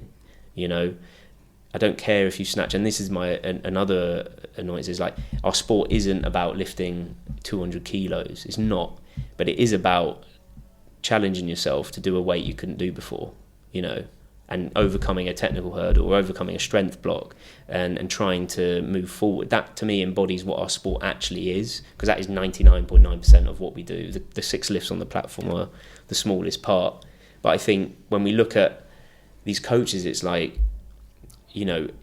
that point where you quit, that person has to leave the sport with 2 reflections, and that's either the coach let me down, the club wasn't good enough, which I give you a million stories that's been the case for people, but I know most people, and that's why I think we have bad retention. This is my opinion, is most people at that point, because of either the coach's ego or because certain people did well, they have to then leave the sport thinking, I'm just crap, I'm not good enough. And that's the worst feeling I think this sport could ever have, is that someone thinks I'm naturally not able to do this sport. I think anyone can do something, right? Anyone can get some sort of snatch or some sort of clean and jerk, or really I think a lot of people should be focusing on the squat and deadlift as a foundation to start the sport. A few push-ups maybe would be a good start, but I think it hurts me inside when I think, imagine, I've seen it loads of times, even lifters that make national level that could have been international, but because of poor practice or positions not being right for their mechanics, that they've missed 10, 15 kilos off their total that could have made them international and have to quit. And we know how much this sport takes mentally, physically to do. That's why I love it, is because it is so harsh but rewarding by the end of the smallest things, right? 1 kilo makes you the happiest person in the world. And I think that's where when we talk about humility and learning, is can we reflect enough as coaches to say, you know, I said it to someone the other day actually, you know, I said, look, your start position's good enough for the weights you're doing, it's great, but like if you want to clean 100, my honest opinion is, you know, your hips need to be like here, you need to get more hamstring, or you need to get you know, a bit more posterior chain strength to a net, because that weight's going to pull you forward. You're going to have to be able to cater it. And I think that's the conversation I actually have with a lot of people, who say like, great, cool, you want to do weightlifting, how much do you actually want to lift? Because if you want to lift this amount, then we're going to have to do it like this. Yeah. Here's the equation. Yeah. And I don't think people approach it enough like that, because I see them like, you know, if you're power snatching day one like I did because my shoulder or whatever, it ruined my snatch for my whole career. I'm a terrible snatcher. There's a joke at the early Brunel guys, they used to say, I was on the roof. They used to say like, we do way more snatch because Kristian's crap at snatch. And that's the way I'd program, would be make sure no one else is rubbish at snatch. Yeah. 3 days of snatching, 2 and no squats because I'm already good at squat. Yeah. But you're right though. I mean, it's the, you know, that misnomer that we see it because we're not in a weightlifting gym or a CrossFit box. It's you know, people see us and we can't do that. Why can't you do that? Or, I could never get my hands, you know, or my shoulders in that position, the overhead position with the bar. So just try it. You can just, you know, 100%. Mobility is not a, you know. I always because they always stop us in the pure gym, don't they? And I always say, look, I had to stop with dowel. Like I was super strong because I was essentially obsessed, and then couldn't overhead squat the 15 kilo bar, and the humble that was for me to not be able to do that was you know. But the way you start, right, like you're saying, that kind of ground up starting, that's the job all of our coaches need, and that is probably the reflection. I think we were talking about what does clubs and stuff, not to jump topics, but I think we need to really reflect on what does an entry level to weightlifting look like. You know, there's no standardization, is there really? You know, and I think if you can't do a push up, I don't think weightlifting's, you know, with the 15 kilo bar is proportionate amount of force through your shoulders in an overhead squat. That's horrendously demanding. If you can't push up your own body weight, you know, fair enough if you're super heavyweight, I get it, but we've got to start somewhere. It's like, can you do a push up? Cool, okay. Can you do 5? Cool, okay. We're probably good with the bar. You know, but we're not. We get people, as I'm sure you guys that ask about it for you guys, is can I want to learn weightlifting because I want to get stronger, you know, and it's like, probably powerlifting might be a bit of an easier start. You know, weightlifting is advanced. This Olympic lifting is advanced, and I think that's where, you know, we could say, cool, okay, well, we're going to do 6 weeks of this foundation work, and then we'll, you know, start smashing the snatch, you know, if you can't. And I think, you know, we've all been, when we run a beginner's course, we've got someone who's never been in a gym before, and then we got other people that have done CrossFit for a while. So it is a challenge. But I think if we're going to be able to serve the population to kind of entry into strength training, you know, British weightlifting with 2 words, all coaches, we're going to have to be able to do, you know, can you teach someone how to squat properly and do some bodyweight exercise as well? And we are all, you know, we will love just chuck the, you know, get the bar going. And also manage that feeling, because I think for me, when I would train with you, and I mean, I could do pull-ups with the blue plate, and I was super fucking strong, but literally was using the training bar to do the overhead squats, and wanted to walk away so many times, but would not be defeated by a 10 kilo bar when I could do a pull-up with the blue plate. Like, no. And it was more that frustration of like, I'm just but you're one of those crazy strong going to defeat me. I think it's better to be very weak when you start weightlifting in the upper body at least. Oh, 100%, because it screwed me over. It screwed me over something chronic. Like I'm an average. What I say, but I'm an average weightlifter. But I loved getting to the point of being an average weightlifter because I was so crap to begin with. But it does mean that when people approach me in a pure gym and say I can't get into that position, I can say, yep, I couldn't either. But that's the addiction that we need to capture, is that challenge. People, and it's that personnel. And I said this before, is if we are if we're really reflecting on who actually ends up staying and doing weightlifting, every time it's crazy people that like hard sports, and it's people that like overcoming challenges, and it's people that have found something that this gives them a feeling of strength and a feeling of progression, or a feeling of being able to battle something they couldn't do before. That's the people that stick and do our sport. No one I know does this sport that hates hard work, and if they do, they're only here for a few months. So you can't base our recruitment model against every Joe Bloggs on the street. We have to accept that we're not going to be a sport for all. We're a sport that allows anybody from any background to do it. You look at our Brunel student club photos over the years. It's the wackiest back, because we've got all these, the hockey players all look the same, the rugby players all look the same, the swimmers all look the same, the athletics all look the same. You look at weightlifting, you're like, what is this ragtag bunch? You got someone who's 4'9", and then someone who's 6'4", bless him, Fontaine, who I'm amazed, a basketball player, phenomenal lifter. But when he first came, he was falling over with his broomstick. That's the diversity of our sport. But every single person there has a weird psychological obsession with hard sports, and I think that's what we need to capture. Not every man and his dog doing a sport like the way football can recruit. We just can't battle that kind of accessibility where you have fun when you play football. Weightlifting is like a kind of torturous, fun game where we love the challenge. It's one of my favourite sayings, isn't it? For every level there's another devil, and it's just you said it. 1 kilo is an amazing achievement, and then it just fucks you over. Sometimes I put clips on and count them. Yeah, when I finally got the mobility to drop under a snatch, and then I dropped and didn't have the mobility to tense quick enough. Oh, really? So I went from power snatching 63 to not being able to snatch more than 35, so I was just collapsing under it. It's like, you've learnt to drop, but now you can't snatch. So there's always something. But yeah, I think that's true.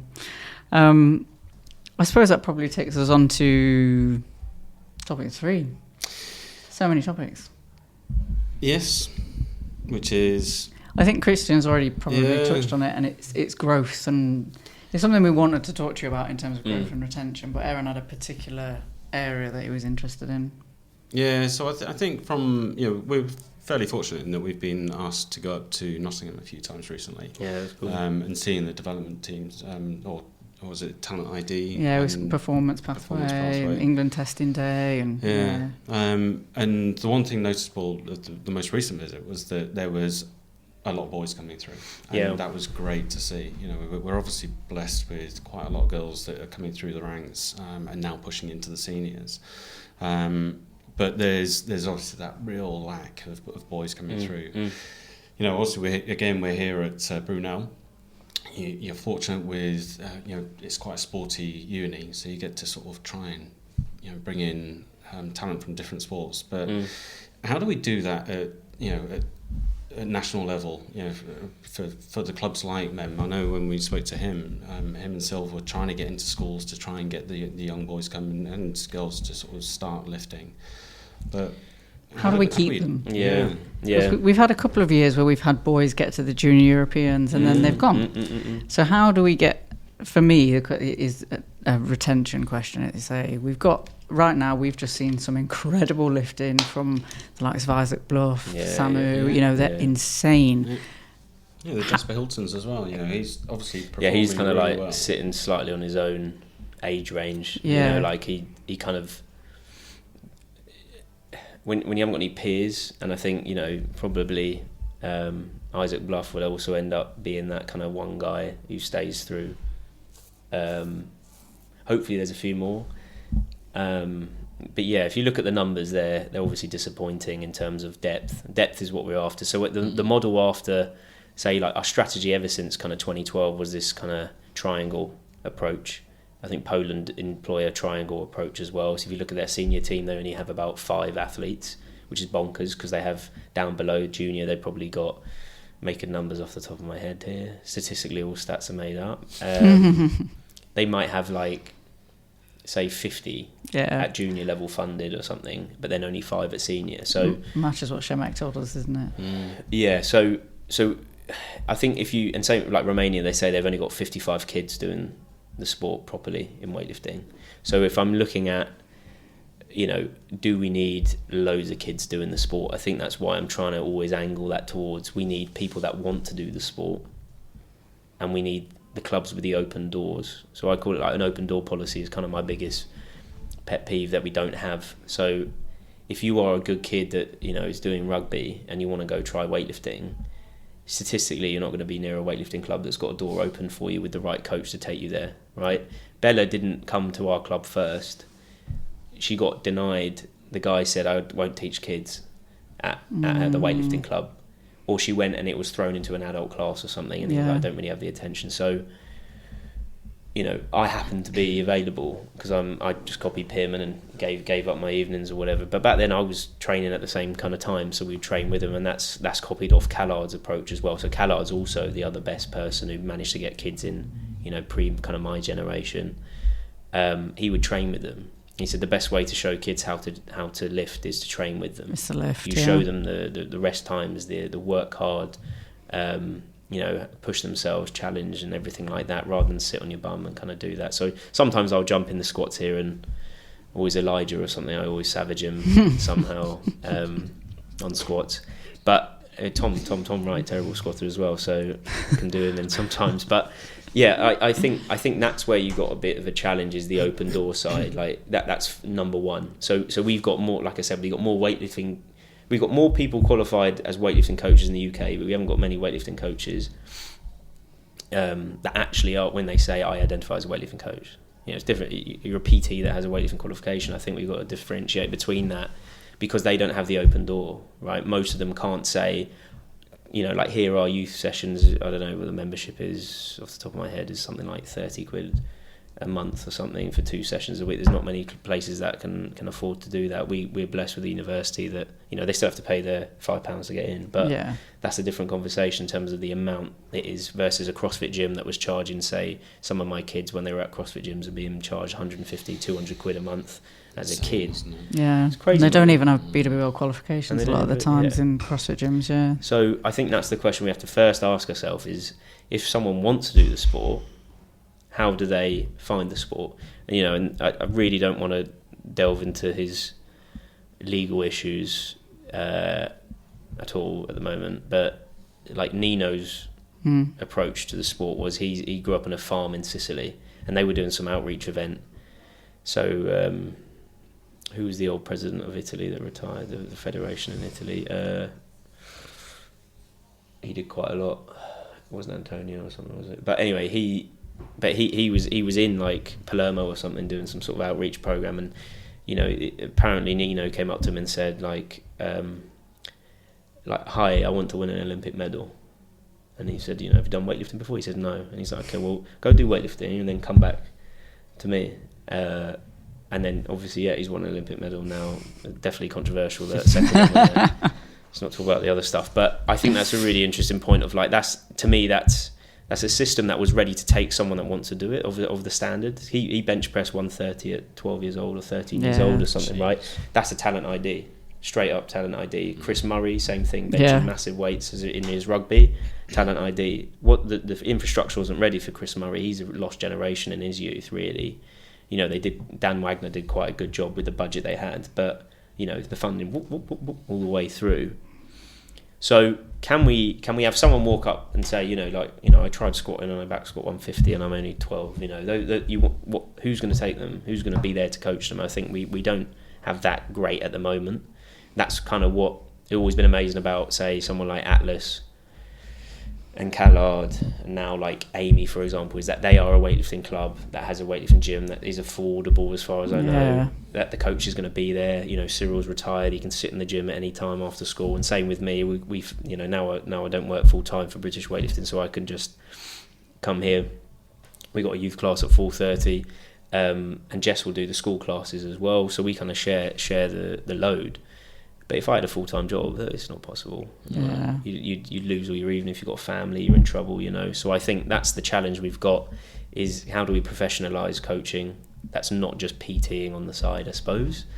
But the biggest challenge is what you guys were saying, is like then retention after that. And I think it's getting there now. I think there's huge progress that BWR have made with regards to the men's squads. So like we noticed that because they had so little men, even if we split the squads 50-50, it wasn't a fair attention to the men, or it wasn't the right, you know, you got some girls going to Europeans and the boys are just, you know, like Isaac Bluff is the next kid coming through. Yeah. But if we had chucked him on a youth squad 2 years ago, it wouldn't have made sense, because their standards on the international level that they have to hit, the weights they have to hit, are proportionally quite high, versus, say, a girl you could probably get to international level within a year and a half, 2 years if you're talented, you know. So especially if you've done sport like gymnastics before. There's multitude of reasons why that's the case. I don't think it's easier for women in the long term at all. I think it's actually more competitive now. Yeah. But, you know, that you look at the male side and you think, well, I think you look at genetically as well. You look at like Armenian men quite early on, they're way bigger than we are, whether they hit puberty earlier or whatever, but their recruitment, they seem to have massive men, whereas, you know, we tend to mature a little bit later, and genetically obviously men hit puberty later than women anyway. So I think those are the challenges we've got, is you can't have a 15-year-old boy comparable to a 15-year-old girl, because the boy's going to take longer to mature. So what do those years look like? What does high school look like for training? What does university look like for training? And now we can kind of say, well, you know, you could come to Brunel, study here, and we'll, you know, Steve kind of came here for university for that reason. Yeah. And matured through, now is going to Europeans. But you look at, say, the Nottingham programme now, it's possible, like someone like Jasper now has kind of, when he first came to Nottingham, he was a little bit off the mark on the international side, and then he's done massive progress in that time and looking good for like maybe Commonwealth Games, who knows. But that's the kind of journey, is like you capture them before they fall. But I think Jasper, my memory serves right, was at least somewhere around Benedict's lot. Yeah, it was, yeah. You know, so you're in the right, and that's what I'm talking about, the open door. Like Benedict had a really good open door back then. They seemed to crop up, you know, with Cunmo and Will, etc., when they were all there. So you find the right group. You don't need a massive group, but can you get 2 or 3, 4 or 5? Like now, what we've got at Brunel, we've got men that I never thought, you know, we joke, like me and Adam, the you know, old school coaches here, are the weakest ones here, because we're only snatching, you know, 100 on our old bones or something. So, you know, I think that's where the biggest, the recruitment, you've got the issue, and then you've got retention through the years where you could get to GB. But I know the main thing that worked and has always worked is that you have a community of athletes and friends that make the sport sustainable in that time. And Callard always said it is like, the only job we've got as coaches really is to make sure that person can train the sport for 10 years. How do we do that? And I think that's what we've got to ask ourselves. And it's not by having a really commercial gym that changes from CrossFit to then High Rocks and then has 2 platforms in the corner and there's no one training the sport. I don't think that's going to be the best way to do it.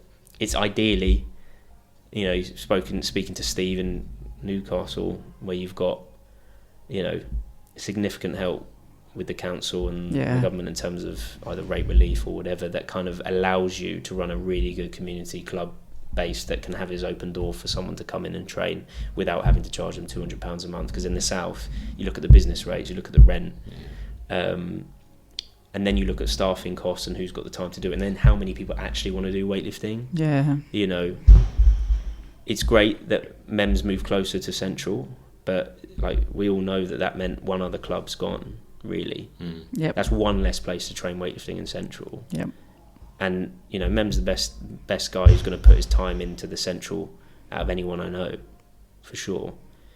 But it would be nice to have the financial capability in Central for an ecosystem of clubs to exist like the old days, where we used to have, you know, the London League apparently in the 70s, I think Pearman said there used to be like 40 clubs in it. Right, wow. Because there was YMCA clubs everywhere, you know, working men's clubs. The rent was peanuts, and it was just, you know, all you need a few bars and plates and a basement, and you make a club. Can't do that anymore. It's not possible, you know. And that's what Dave Sawyer was saying. It's like you just can't do what you used to do in the finances. So then we need somewhere in the middle between a commercial product and a community product, because the community is really where the nuts and bolts of producing a long-term sustainable weightlifting club is people that want to train for 10 years, and it's not, you know, F45 or something like that. I think that sort of essentially answered the last question that I had, because it was around community, because we've always had this running theme almost in every episode of the podcast, haven't we, about community and weightlifting being about the community. And my favourite thing about weightlifting is the community. But there is this massive gap of clubs. So from a personal perspective, we train out of a pure gym. We would rather not train out of a pure gym. We ended up in a pure gym because they had platforms. No hate to pure gym. I appreciate you having platforms and bars. Literally no hate to pure gym. You know, they're happy for us to drop the bar. As well seem to be. If there had been a JD gym, I'd have been in there. But yeah, so it was the only club. Seen that coming, eh? It was the only gym near us that had platforms. So but we're by ourselves. But we're by ourselves, yeah. You said before as well that, you know, mixing when you're rubbing shoulders with, you know, people that are pushing weights, you know, 20 kilos above you, you're able to you know, challenge yourself a bit more. You know, it's and you get off the energy, don't you? I mean, there's something about the vibe of a club and the community around you compared to us on a platform in a pure gym being looked at like, the fuck are those two doing? Yeah. So I really would just wanted to see how you thought we could, or if there was something that we could do in terms of keeping a community, because it's not just us. There's so many lifters that are in commercial gyms in the corner of a CrossFit gym on their own while everybody else is doing 45 burpees. Or, you know, there's a guy that we really love. We've seen him compete a couple of times, and he's made his own registered weightlifting club, and there's only him in it, Dan something, begins with a P, and he trains in his shed. He trains in his shed, and he's amazing. He's so fucking funny. It's powerlifter. Something like that. And the first time we ever saw him was at London Weightlifting, and he clean and pressed the last one while screaming. Knew it was a no lift and just loved it anyway. So strong. He's such a strong guy. Yeah. But he's had to make his own weightlifting club in his shed. That's amazing, isn't it? Yeah.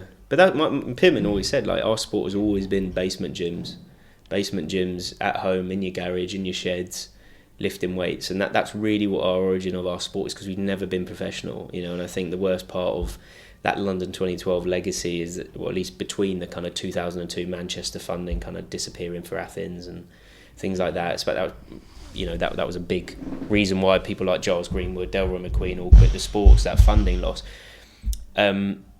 Is like you speak to Stuart Cruikshank and his journey. You know, he was kind of that close to professionalised when he was coaching Bisham Abbey and been able to they paid for his accommodation and his food. And then Bisham Abbey they knocked down the building, and then weightlifters are kicked out. So I think, you know, you really look at the journey, and it's never been that professional. It's never been that easy. The clubs have always kind of existed as a kind of someone's back room. And you look at Australia as well, they're training that way still. You know, a lot of the national coaches we meet when we're in the internationals, they say, I've got a double garage. Is this all right? It was the other one, yeah, all right. But yeah, he's got a double garage, and we just converted it, put some platforms in, and then, you know, he's like the regional coach out there, you know. And so I think we have to be humble, and that's what my point is, kind of like, you know, I got to travel the world, seeing, you know, all these sports have professional coaches, and, you know, that kind of magic facade of thinking, you know, you've got the kind of Russian history of, you know, Alexiev and Dave Riggott and stuff like that, and then you actually start looking at it, and you look at Abadjiev, and you say, these guys are, you know, obsessive dudes that lifted heavy weights, and, you know, yes, there were times where the system became really professional and there was funding there and the support team was there. You look at Carlos with his, you know, kind of masseuse all the time, everywhere. But, you know, Carlos would have been lifting in a garage, in a small gym, you know, kind of where, or at least, you know, a kind of very unflashy place. And you'd go to Dianabad, where the national team was training when we went there, and, you know, the walls all had posters on them, and I said, why you got so many posters all over the place? And they said, there's punch marks behind them. You know, they didn't want to refurb them. And then you go to the toilet, and the lights aren't working in the toilet, so you're kind of peeing in the dark. And then I said, you know, when you watch Abadjiev videos, he's very big on the sauna. And I said, do you guys use the sauna every day? And they said, like once a month. And they're like, it's a bit broken. And then I went to the showers are all broken, you know. And my best story from Bulgaria was, you know, we went in, and I'm like, wow, you know, this is cool, so much history, da da da. And then I said, where's your, like, kind of accessory room, like dumbbells? And the guy looked at me, and he was like, I said, this is it. I said, what do you mean this is? I said, you just got platforms. There was maybe a pommel horse you could hook your legs to do back extensions. That was it. Everything else barbell. And I said, what if you hurt your elbow, you hurt your back? And he just picks up the bar and he goes, you just do this. This is like your reaction to S&C, isn't it? It's like, what S&C? Yeah. And I think I told Mem because they were taking me through the program, and I said, like, what's this day? And he goes, snatch to max, including jerk to max. Okay, cool. That day, and then he's like, snatch to max. And then on a Wednesday, I was like, what's this? And they go, block snatch. And I was like, no way you do block snatch. He goes, yeah, it's new. It's a new thing. But you could start working out what the max looks like in this kind of Cyrillic. Yeah, so funny. But there's nothing flashy about high level weightlifting. I think that's clear that we see a lot of flashiness on the top, and the coverage like Weightlifting House has done to kind of show a lot more background and stuff. But you know what the Colombians are going through with the funding they've got out there. Like, it's not flashy, and I think, there's nothing wrong with us. I think it's beautiful that our sport is grown through community clubs. That people like Zoe Smith came up in like the only girl training in Europa. Yeah. And like the stories of like Callard would ring up Jack on a Sunday and be like, do you want to train today? And he'll be like, no. And he'd be like, well, I'm outside your house. That story, right? He told us that, he said he sat outside his house and made him come out. Exactly. That's Callard putting the time in to make sure these kids can come and train, and that's the kind of attitude we took. Like I gave Bella a platform and barbell in COVID so that she could carry on training, and I think that's what luckily her mum didn't mind a platform in the living room, I think they're still in there now, I think they said, and it's the dining rooms on top. But I think that's where we got to accept, like, our sport is especially with funding fluctuations, we have to make that part sustainable. How does that look sustainable? I think it's a tough problem in today's inflation and kind of economic problems we've got.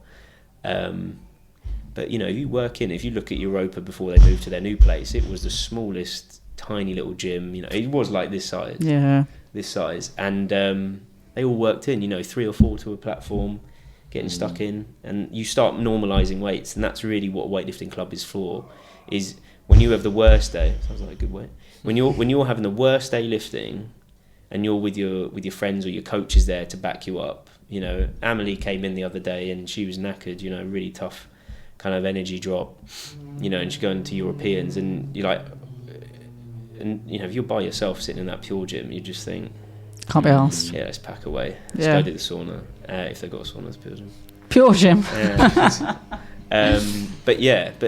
But like with our guys, it's like we average out our performance. So even on the bad days, you can bring yourself up to normal because you've got your team behind you. And that's always been the philosophy of really what a weightlifting club is. And I think that's what in the world with the modern online side struggles to capture, is that I want my guys to come in when they feel crap, because that's the day that you're getting something out of it. We can find some way to do it. If your shoulder hurts, we do squat. If your knee hurts, we'll do press. You'll go away feeling better. And that's what makes me a bit sad if like some of our guys go, I don't feel like it tonight, I'm not coming in or whatever. And it's like, you're not just there for yourself, you're there for your team. Every time I'm there, if someone like, I don't know, like Amelie's a pretty good technician, there's only going to be 1 or 2 things you're going to say in a session that's going to be that, but it's more about weight choices. I'm there to make sure she makes better decisions, but then someone like maybe James, who's quite new but lifting massive weights, and might be there to make sure he actually holds everything down a bit, and we actually do make sure he doesn't press his jerk out or something like that. He's worked very hard on that. But within that section, James will say to Amelie when she's about to lift, like, come on, Amelie, and vice versa. And that kind of, that interaction there, that's what a weightlifting club is meant to bring together. We facilitate, a social interaction that enables people to perform better. And you can't get that online, And I think we're getting to a point where if we copy and paste bodybuilding style, which is headphones in, head down, grind yourself, on a calorie deficit or something, we're really not capturing what weightlifting is. Weightlifting is more like wrestling, or more like I don't know, a boxing club, or without getting smashed in your face, And I've been able to do some wrestling because my girlfriend does started doing the freestyle wrestling, and that's kind of why we started talking as well. Was I thought, this is crazy, it's a super cool sport. Body weight exercises that a lot of the time, like Armenia, the wrestlers and weightlifters are in the same training center because the spirit's the same, right? It's kind of, again, same kind of crazy people do wrestling, and that kind of thing. That's really what the dream. That imagine you had 10 to 20 clubs like that around the UK that you could walk in, and there's a welcoming vibe, but there's also a kind of role modelling that goes through the thing, and that's why what I've worked really hard to, especially post COVID.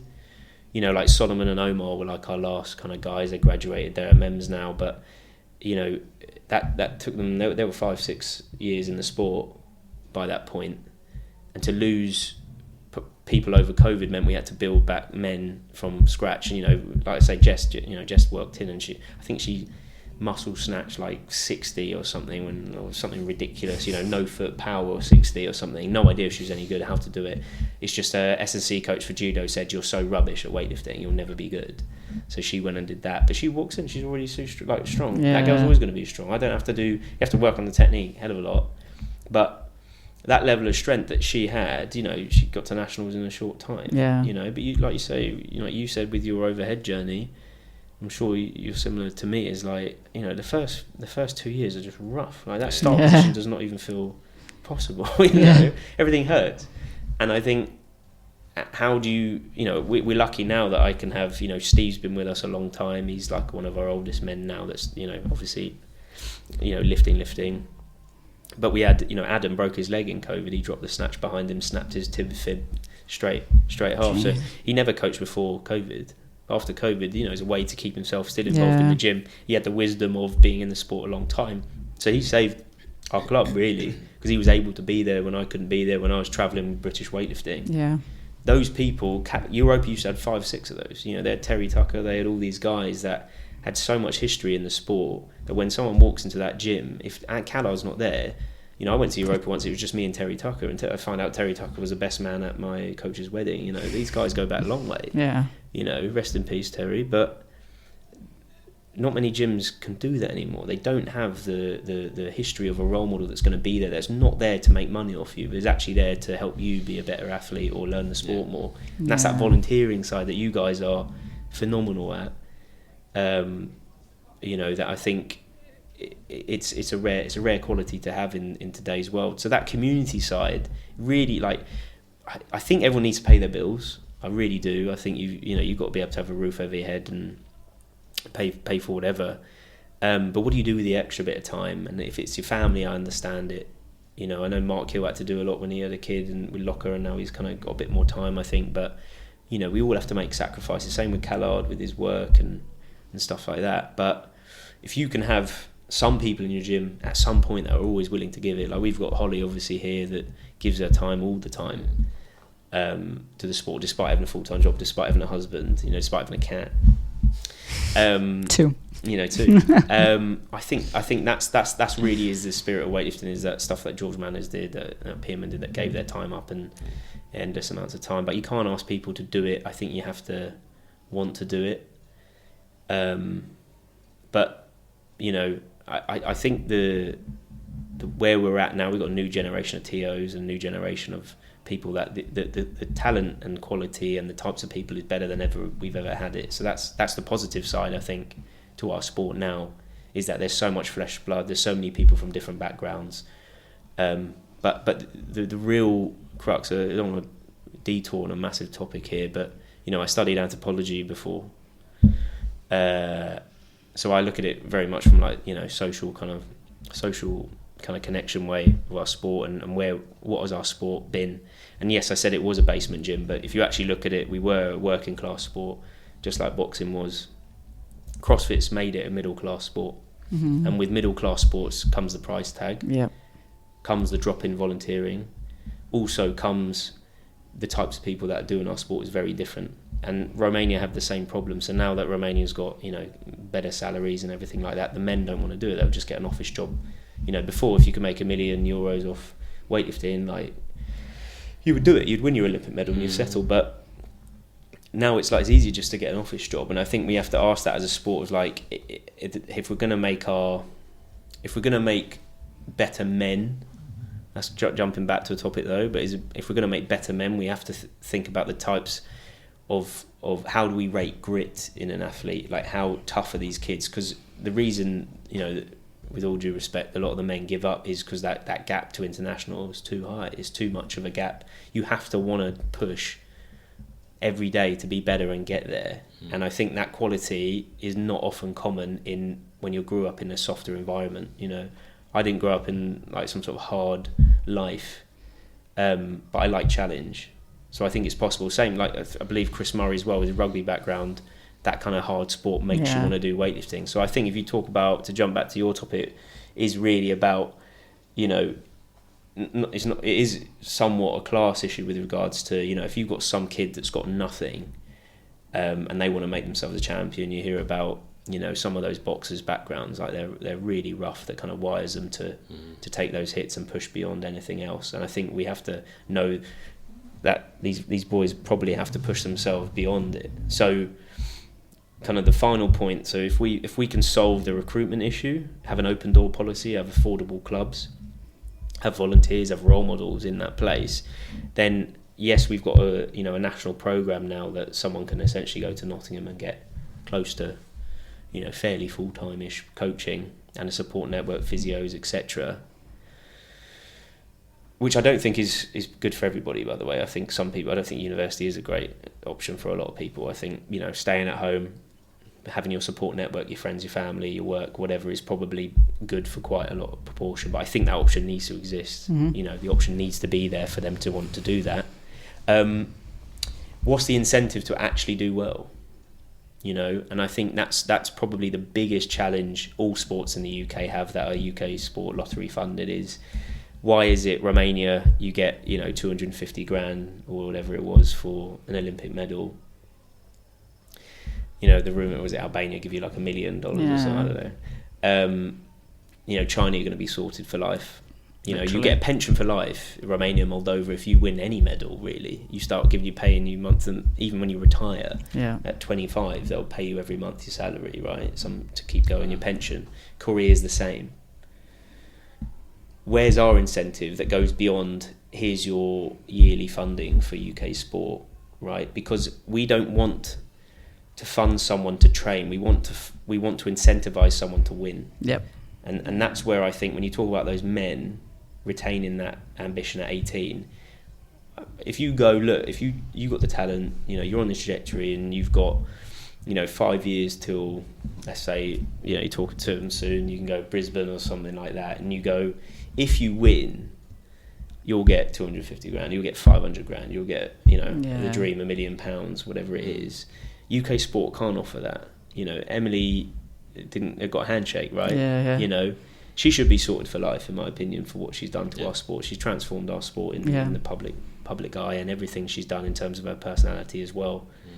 You know, but she still has to work, right? Yeah, she shouldn't have to be fighting for sponsorship, should she? And it's crazy. It's mad, yeah. So I think that's our biggest hurdle, and that's really where I'd love British weightlifting to put more resources into a strategy as to how do we incentivise getting better. Because once you get that UK sport funding, as long as you're staying within, you know, world standard, they're going to carry you to fund to the Olympic Games. Yes, if you don't improve, you'll probably get dropped off. But like, apart from Campbell, you know, who can walk into the Olympic Games and just smash it to pieces, if you know you're going to be, say, bottom place at the Olympic Games, there's not really an incentive to add, you know, to catch up with Carlos, is there? There's no incentive, because the work that you have to do is so disproportionate to the reward you're going to get.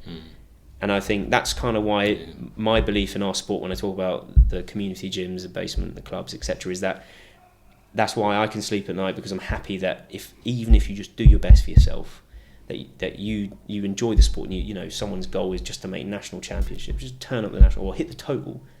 You can't even get an invite, but you can hit a total to a national championships. You've done really well in the sport, right? And I think that's what we have to put our sights in as a club, because the other gaps quite hard to push for, unless, you know, someone like James or Tom or Steve or Jess or whatever. I mean, these guys just walk in and you know they've got what it takes to get to that GB level. Yeah. But it's enjoyment, right? Do you enjoy the journey? And I don't think you would if you get to 10 years and you're injured and you're poor and you haven't got there's no backup. And you've got no education as well, right? That was a big thing. I think they pulled Zoe Smith out of her education to do the Olympic Games. And Carol wasn't happy about that because she had to go back and do her education afterwards. She doesn't mind me saying that. But I think that's a huge, it shouldn't ruin your life. It should make your life better. I think there's so much about so many of the athletes that people just don't know. So I think we're really privileged because of the access that we get, not just as TOs, but because we do the podcast, because we talk to so many people. We generally, I think, know more about athlete backgrounds, coaches' backgrounds, club backgrounds. Hey, you guys are amazing for that. That's kind of, but it's unusual to know so much, right? But that's what keeps us going. I think for me, whenever we have, so this is, we've had a couple of months off to the bar, we finished season 2, and it gets to the point where you're itching to get back to it because we went to the Talent ID comp and I just sat there and was like, I can't believe all this is happening and nobody knows. They're all doing that force testing stuff and then they get their dinner and then they do this and they do that and they do all this other stuff, and to see it was amazing. But the biggest challenge is the performance team are so busy that, like I always said to Stuart, we need a social media person who's actually saying what we're doing because no one knows what you're doing. And now me leaving, I even don't know what they're doing, right? It's only when I catch up with Stu or Sharm or someone and just trying to ask a question about something, then we catch up. But we're hoping to infiltrate. It'd be really great. And I think even if, because I said at the time, I was like,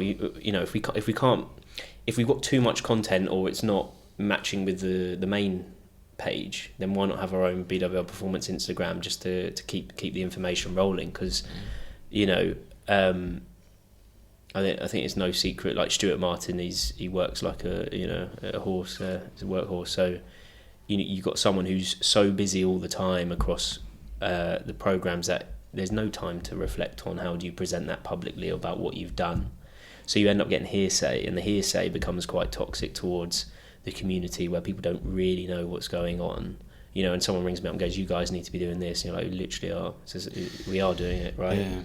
So I think that's always been a challenge when you're busy, and especially when I don't know how well you guys know, but obviously as an organisation, you've got the performance teams funded essentially by UK Sport England, and then you've got the organisation, which usually things like courses and etc. membership stuff funds that, and I think that naturally leads the high pressure on the UK Sport funding being hit the objective set or agreed to, and then you've got your community to take care of on the other side, and you end up getting a natural split in communication between how do you deliver that to the public, because I have a lot of coaches say I keep getting coaching course adverts and stuff like that, and I think all I get is coaching course adverts. Me too. If you're picking the wrong people to advertise to, stop advertising to people already with them.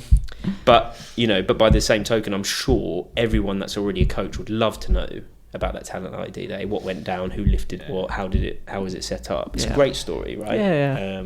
I think it's really interesting because there's two sides to that, and one is that part. It's the what's the governing body or what's actually happening to produce these the next round of athletes coming through, but then also we talked about the retention bit, and I think if you want to make it a professional sport or an elite sport, treating it like that is going to do that, and that investment into, as we saw some of the Talent ID lot there going through all that force plate stuff, and when as I remember doing that in rugby days, it's like, oh, wow, I'm in with the big boys. They're actually investing into my progression here. They had a sports nutritionist there. They did interviews. What are your goals? How are you eating? So what's happening in your life in your training? It's like all of a sudden, actually, they're investing in me. I need to invest back. Exactly. So it's really interesting, and that whole thing of no one sees that. Yeah, and I mean, we're really privileged. When we were there, I said to Amy Kirby that I think part of it for me is I'm invested in those younger athletes mainly because of the privileged position we're in the sense of even if you just think about being a TO, like sitting at the marshals table and watching them from I remember watching Isaac Bluff at his first age groups, and talking to Nigel and taking something Nigel said about it starts at the chalk bin and bringing it back to Aaron and being like, right, when we train now, we're living by it. It starts at the chalk bin. That's great. And so you do just naturally get invested in their story. And Eliza is another one for me. I hope she won't mind me saying it, but the first time that she was at it was either the English or the British. I think it's the English. She was another one that tried to kill me, threw the barbell at me, and it bounced off the Birmingham thing, dented the Birmingham thing, and she got really upset. It was her first major comp, but she was incredible. I remember coming off and saying to you, she must only be 16, and the weight that she lifted and the way that she moved was something that I knew that we should watch for. And so now I watch her on Instagram. I watch her do her pull-ups. I watch her do her jerks. I watch all of that because I'm invested from the time she tried to kill me with the barbell. So it's a common theme, really. It is, isn't it, right? Obviously, people are trying to say something about me as centre ref, but which I hate. It's the worst job is being a ref. But if you got to see all of that side from the performance pathway and the talent ID and everything that BWL are doing, we would have so many more people invested in the stories of our athletes, which I think then goes back to what we were talking about in terms of rivalries, competition, people not getting bored. You'd already know who's training together, whose numbers are, because Sarah Davies and I think it was Bella that sort of knocking off of one another, and every time one of them one up to the other, and you have to be really into either following their Instagram journeys or into the sport to know who's got those little friendly rivalries going on, and if you're not, then it's boring. Random. It's random, isn't it? Yeah. So I think there is something there about how we communicate that, or how we share that, and how we can use it to make people more engaged with weightlifting as a whole, because that was incredible. All of everything we've done at Nottingham has been incredible to see. I just wish we could share it with more people in a more engaging way. Definitely. That and sneak in to do a session with them. But I mean, speaking of though, it is 5 weeks now? 5 weeks to the British. I mean, you're going to be turning up au naturel without the BWL. And I think not all the athletes will be doing it, especially those aimed at either Commonwealth Games or even those that have done the run for the Commonwealth Games that don't make it. It's not quite a quick turnaround if you're already kind of, mentally, physically on that peak to then just do a British for the sake of doing a British. And I think it's unusual to have such a long break in that middle bit, but probably a welcome break for quite a few of them. But British Championships, we also have Team USA Juniors coming across. Which is going to be amazing, really. True. Yeah, I mean, it always reminds me of the time. We had Team USA. We had Ilya actually came after his ban, and Romania came, China came to the British Championships. Absolutely mad that was. It's the weirdest thing I've ever seen, because the actual story with Ilya at that time was because he was post ban at that point. Prior to Bucks, where I was like a fanboy. I thought, you know what, I'm gonna stay away from him, drug cheat, I want to talk to him. And Mem messaged me before, and he said, I don't know how much I can tell the details of this person's age, but someone's girlfriend was competing at the same time as the boyfriend. So Mem said, can you coach his girlfriend? So I look at the start list and I'm like, I can't see her anywhere. And I said, this the boyfriend's about 24 at the time. And I said, I can't find it anywhere. So I thought, no way she's a Masters. So I look at the Masters and I'm like, oh my God, she's a Masters. And she looks young, right? Still looks young now. And so I ended up coaching her. And then she goes, look, I actually taught Ilya English lessons when he was over here for the Bucks time. She didn't do weightlifting back then. But he was flirting all the time and all this stuff. And then she said he was terrible English, right? So anyway, he actually ends up being in the same group as her boyfriend at the same time, right? So there's kind of he fancied her, we assume, and then he's the boyfriend's lifting directly against this multiple time world champion, but he's weak because he's not off the steroids. So I think he only ended up clean and jerking like 180 or something, which is like less than his snatch, right? So, but anyway, he ran up to us while I was about to start warming her up. So I just switched into a fanboy. I just, because he came over with his smile, I'm smiling, everybody's smiling. I was like, "Hi, nice to meet you." All this stuff. English was terrible. She's like, Anyway, obviously he beat the boyfriend a bit, but not that much. Not by that much. Yeah. I mean, I loved the one where Salford came over. Yeah. I was on the Marshall's table for that one, and again, that was right before Paris. She was in big numbers. Yeah, the vibe between her and Emily, and it was just lovely watching them. I was reffing. Yeah. I know. Well, I got the best job. I was on the Marshall's table. But reffing Emily Campbell and Salford. For Watching them warm up and then watching them take their lifts, like it was. I think that's something really special. So having USA come over, the juniors, I think that's a real privilege for us. And I'm not sure that I'm hoping that we can get a little sound clip of this out, because I'm not sure enough people know to just buy a ticket, because... But you look at USA now, like they're the next powerhouse, right? They got depth that we can't match. And they talk about culture, they got a strength culture that we can't match. The S&C in school, high schools. Everywhere, yeah. They don't have the class system, so CrossFit gyms aren't as crazy expensive as ours are. It's a bit more like, you do a bit of sport, you do a bit of weightlifting, and then, you're really good. Yeah. Gymnastics straight over.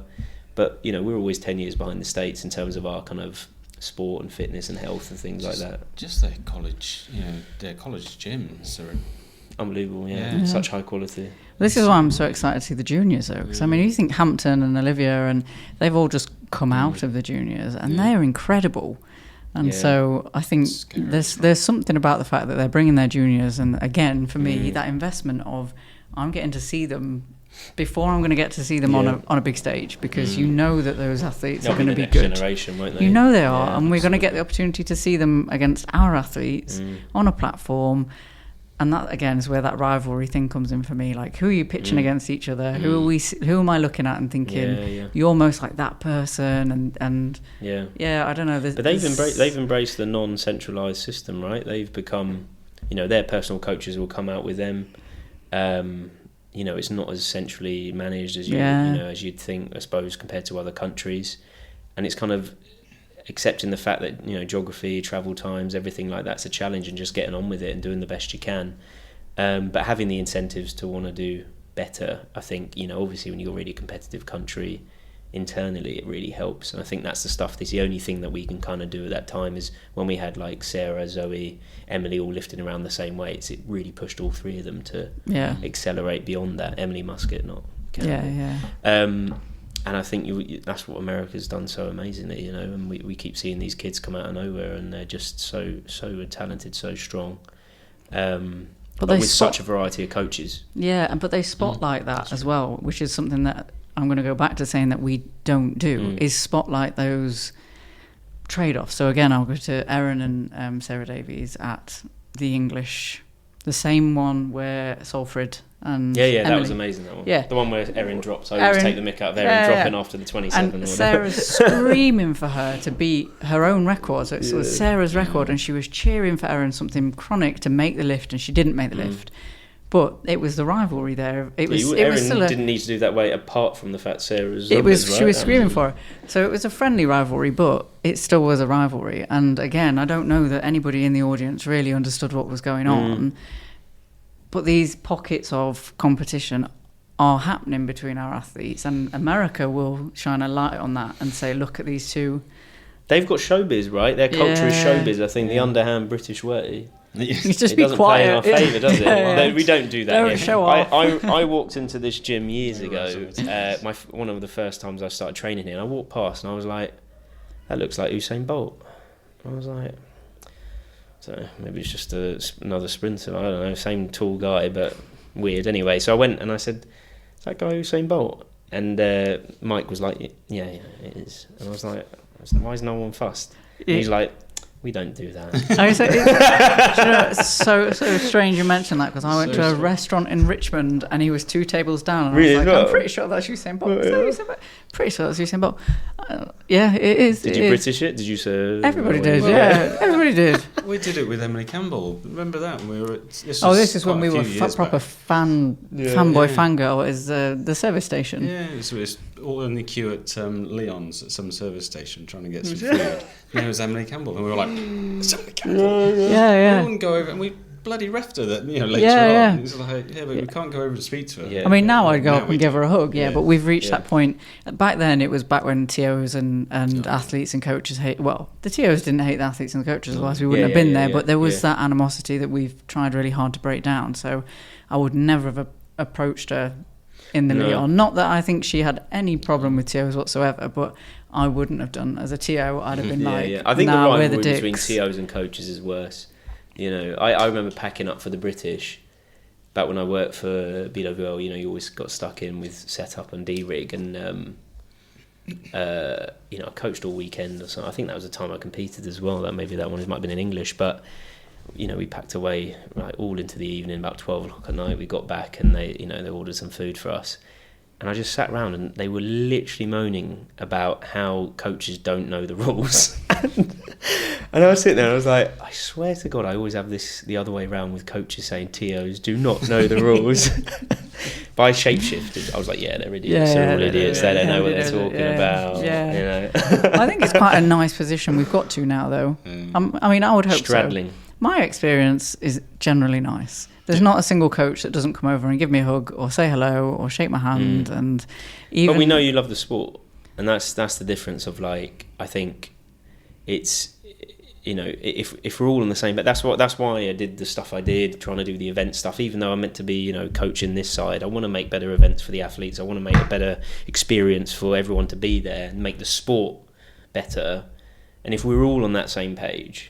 Yeah, it suddenly changes the whole relationship with each other. Yeah. Rather than we're in our own lane trying to do our own thing, screw everybody else, it's me. Or, like we're saying, is where's the vision? We don't have a joined up vision at the moment, and I think that's the biggest problem, is what does the future look like? And if we can't get that kind of pixelated picture together, because you can talk about BWL's vision and mission, etc., but that they've got their agenda as an NGB, but if you actually look at most sports, it's not really the NGB that drives the kind of fame and the popularity of the sport. It's actually the media people. It's Weightlifting House, is what you guys do. It's the stuff that Grip and Rip's trying to go down a different direction with, stuff like that. And I think you've got this. You need an ecosystem of variety but we're all still moving towards the forward part. And I think that's what we're struggling with. Because I don't think there's any connection between Weightlifting House and the clubs on the ground now. No. Clubs on the ground wear their kit, buy the kit, watch the videos, we all do. But there's loads that can bridge that gap between, really public media and the local clubs that we've never really managed to do very well at all. Yeah. And like you said, telling that story. We had Grip and Rip down here years ago interviewing Jess, trying to do that, because we have such a funny dynamic, because you've got Steve, who doesn't talk that much, versus Jess, who talks all the time, mid-lift as well, she talks, and that kind of dynamic in a morning session when we used to train was just hilarious, because you've got such contrast of personalities. That's the stories I love, kind of seeing their day to day and the real bringing a human side to these massive weights. My vivid memory is sitting in the sauna with Solfrid at a German camp. She had Netflix on in the corner, and me and who were we saunaing with? I don't think it was Chris, someone else anyway. And we go into the sauna, and then she's like, oh, okay, because she must just be in the sauna by herself all the time, because I think didn't really have. She was just staying in an Airbnb while she trained in Germany. She's just been watching a series every single day in the sauna by herself, and it's just hilarious. That's the strongest person I know, pound for pound. Just chilling with Netflix. Just watching Netflix. So just hilarious moments that you could capture that on a reality TV show. The weightlifting's irrelevant. You watch MotoGP. Background stories, F1 stories and stuff. It's the human side to all those sports that make it interesting. Yeah. They don't show much of the sport. What you've just said there just reminds me of last year's books, when we did get Steve. And we got Steve for an interview, and he came with his medal and his sunglasses, and he said about 4 words, but it was a great 4 words. It was just proper radiator mirror. It was one of my favourite ones to put out, because he'd never agreed to do an interview before, and he did, and he didn't say a lot, but he said enough for you to know who Steve was. And it was good. It was good. Yeah. I love that though, because that's what people should know. Exactly, yeah. You need to get to know the people. Exactly. The best interview I remember was a German. Germans are known for their lack of enthusiasm in certain things, and he Nico Müller won the European Championships. You know, clean country, lifting a massive weight. Back when we hadn't really seen it for a long time, because I think Max Lang never really managed it. Yeah.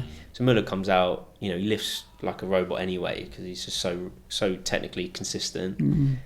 And then they, you think you win one of the biggest, to win the European Championships, massive career highlight. And they said, how do you feel? What's next? And he's like, there could have been a language barrier in his defence, but he just says, now I do many trainings.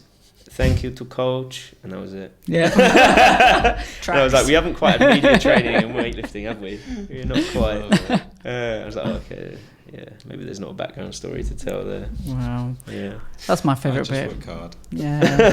That's my favourite bit is getting the background stories, or trying to anyway. Exactly. Yeah. For sure. Yeah.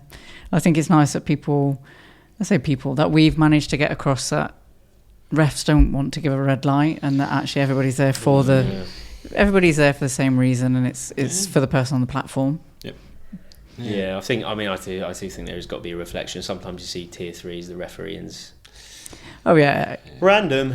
But bucks to me is the biggest hurdle to educate. My God, the worst standard of athlete knowledge.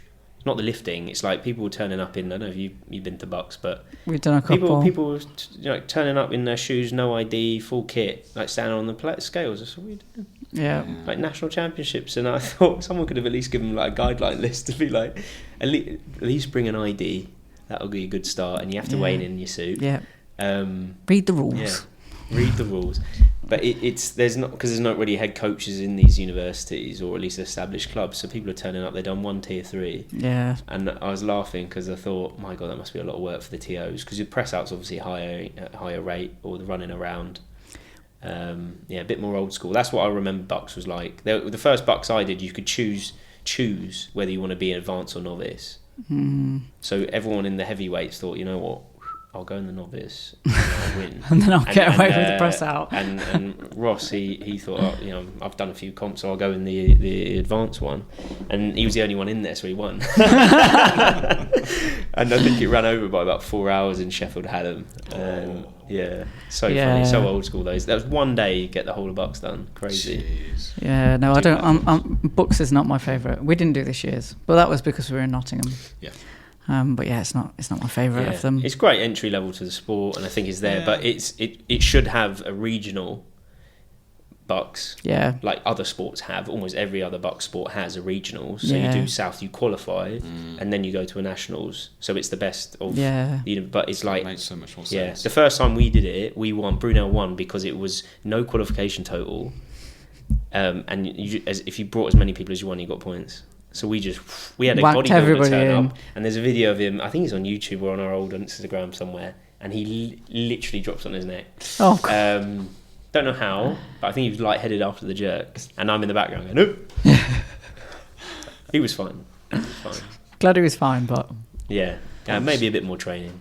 Yeah. But yeah. It's definitely nicer now, I think. More of a community. So I'm really looking forward to the British. Yeah, I am to a certain extent. I've ended up gotten a ticket to the Masters, and I'm lifting as well. There we go. So I'm coaching him. My one comp a year. Did you qualify through the British Masters last year? What comp did you do to qualify? Yeah. It was. That's how we say it. It's like you can keep doing British as long as you keep doing the other British. As long as they keep it in, yeah. And with the weight class changes, you managed to snag yourself a British record, didn't you? Oh, amazing. Very nice. Happy with that. What age bracket are you in? Can you tell us? I'm in the 50 to 55. Really? Yeah, okay, so 51 this year. Very good. That's crazy. Yeah, and what about the bodies holding together? I ache like a fucker. He just moans. Everything is falling apart. It's just moaning. Yeah. He just moans, yeah. Hold it together. Yeah. Don't ask, because he won't stop. I need to shed a couple of pounds as well. So. What weight class are you going for? 88. 88. So I need to drop to. Well, but this is the last. That'll be like the last one of those categories, right? Yeah. Then it moves to, is it 85 and then 95? Am I going crazy? Can't remember now. Yes, I think it is. Yeah, because there's 10 Yeah, kilos 'cause per I'm ready for category. 85. Yeah, I can't cut anymore. yeah, Too lazy for that. yeah. If I step back on the platform, the last time I competed BWL comp was English, where Emily Campbell and Enzo coached me because I didn't have a coach, and I bombed out. And then the drug testers came for me at the end of it, and I was just I had, and Georgie Jackson was warming up because I had to coach her in the next group. Oh no! And I was like, this is the worst plan I've ever had, and that's why I vowed never to coach it, like unless I've actually got the freedom to do it. Yeah, to then get tested idea. just in case. I peed quickly though, very quickly, straight back in the back room. Yeah. I think she won silver actually, did well, missed the gold by one lift. Not a bad day in the end, but too stressful. And embarrassing to have two Olympians just like watch you bomb out. It's embarrassing, isn't it? Not their fault, the pressure. That's a good point. There you go. So you can always spin it round somewhere. But yeah, so I assume we'll see you there. Yes. Yeah. All right. Well, for sure. We'll bring the team.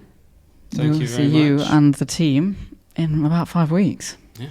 And the next episode from us will be a review of the British. So we'll probably be talking about you on that one as well. And hopefully, how amazing medals. Yeah, did. I know. A little pressure. It's a lot easier when you're coming up. I think a lot easier, less stress. But thank you for having me. No, it's been a privilege. It's been a long time coming. Yeah. Yeah. So thank you very much, and we'll say goodbye. Good luck with your lifting, everybody. Yeah. Good luck for the British. Yeah. Oh, is that you? That was well timed. Is that Google? You've been listening to The Bar with your hosts Jess Roebuck-Slaney and Aaron Holt. Please be sure to like, subscribe and follow so you don't miss out on the next episode. And check out our website where you can shop for To The Bar and Lu Xiaozhen merchandise, as well as information on our professional services. To The Bar is proud to be partnered with Lu Xiaozhen UK. Thanks again, and we'll see you soon.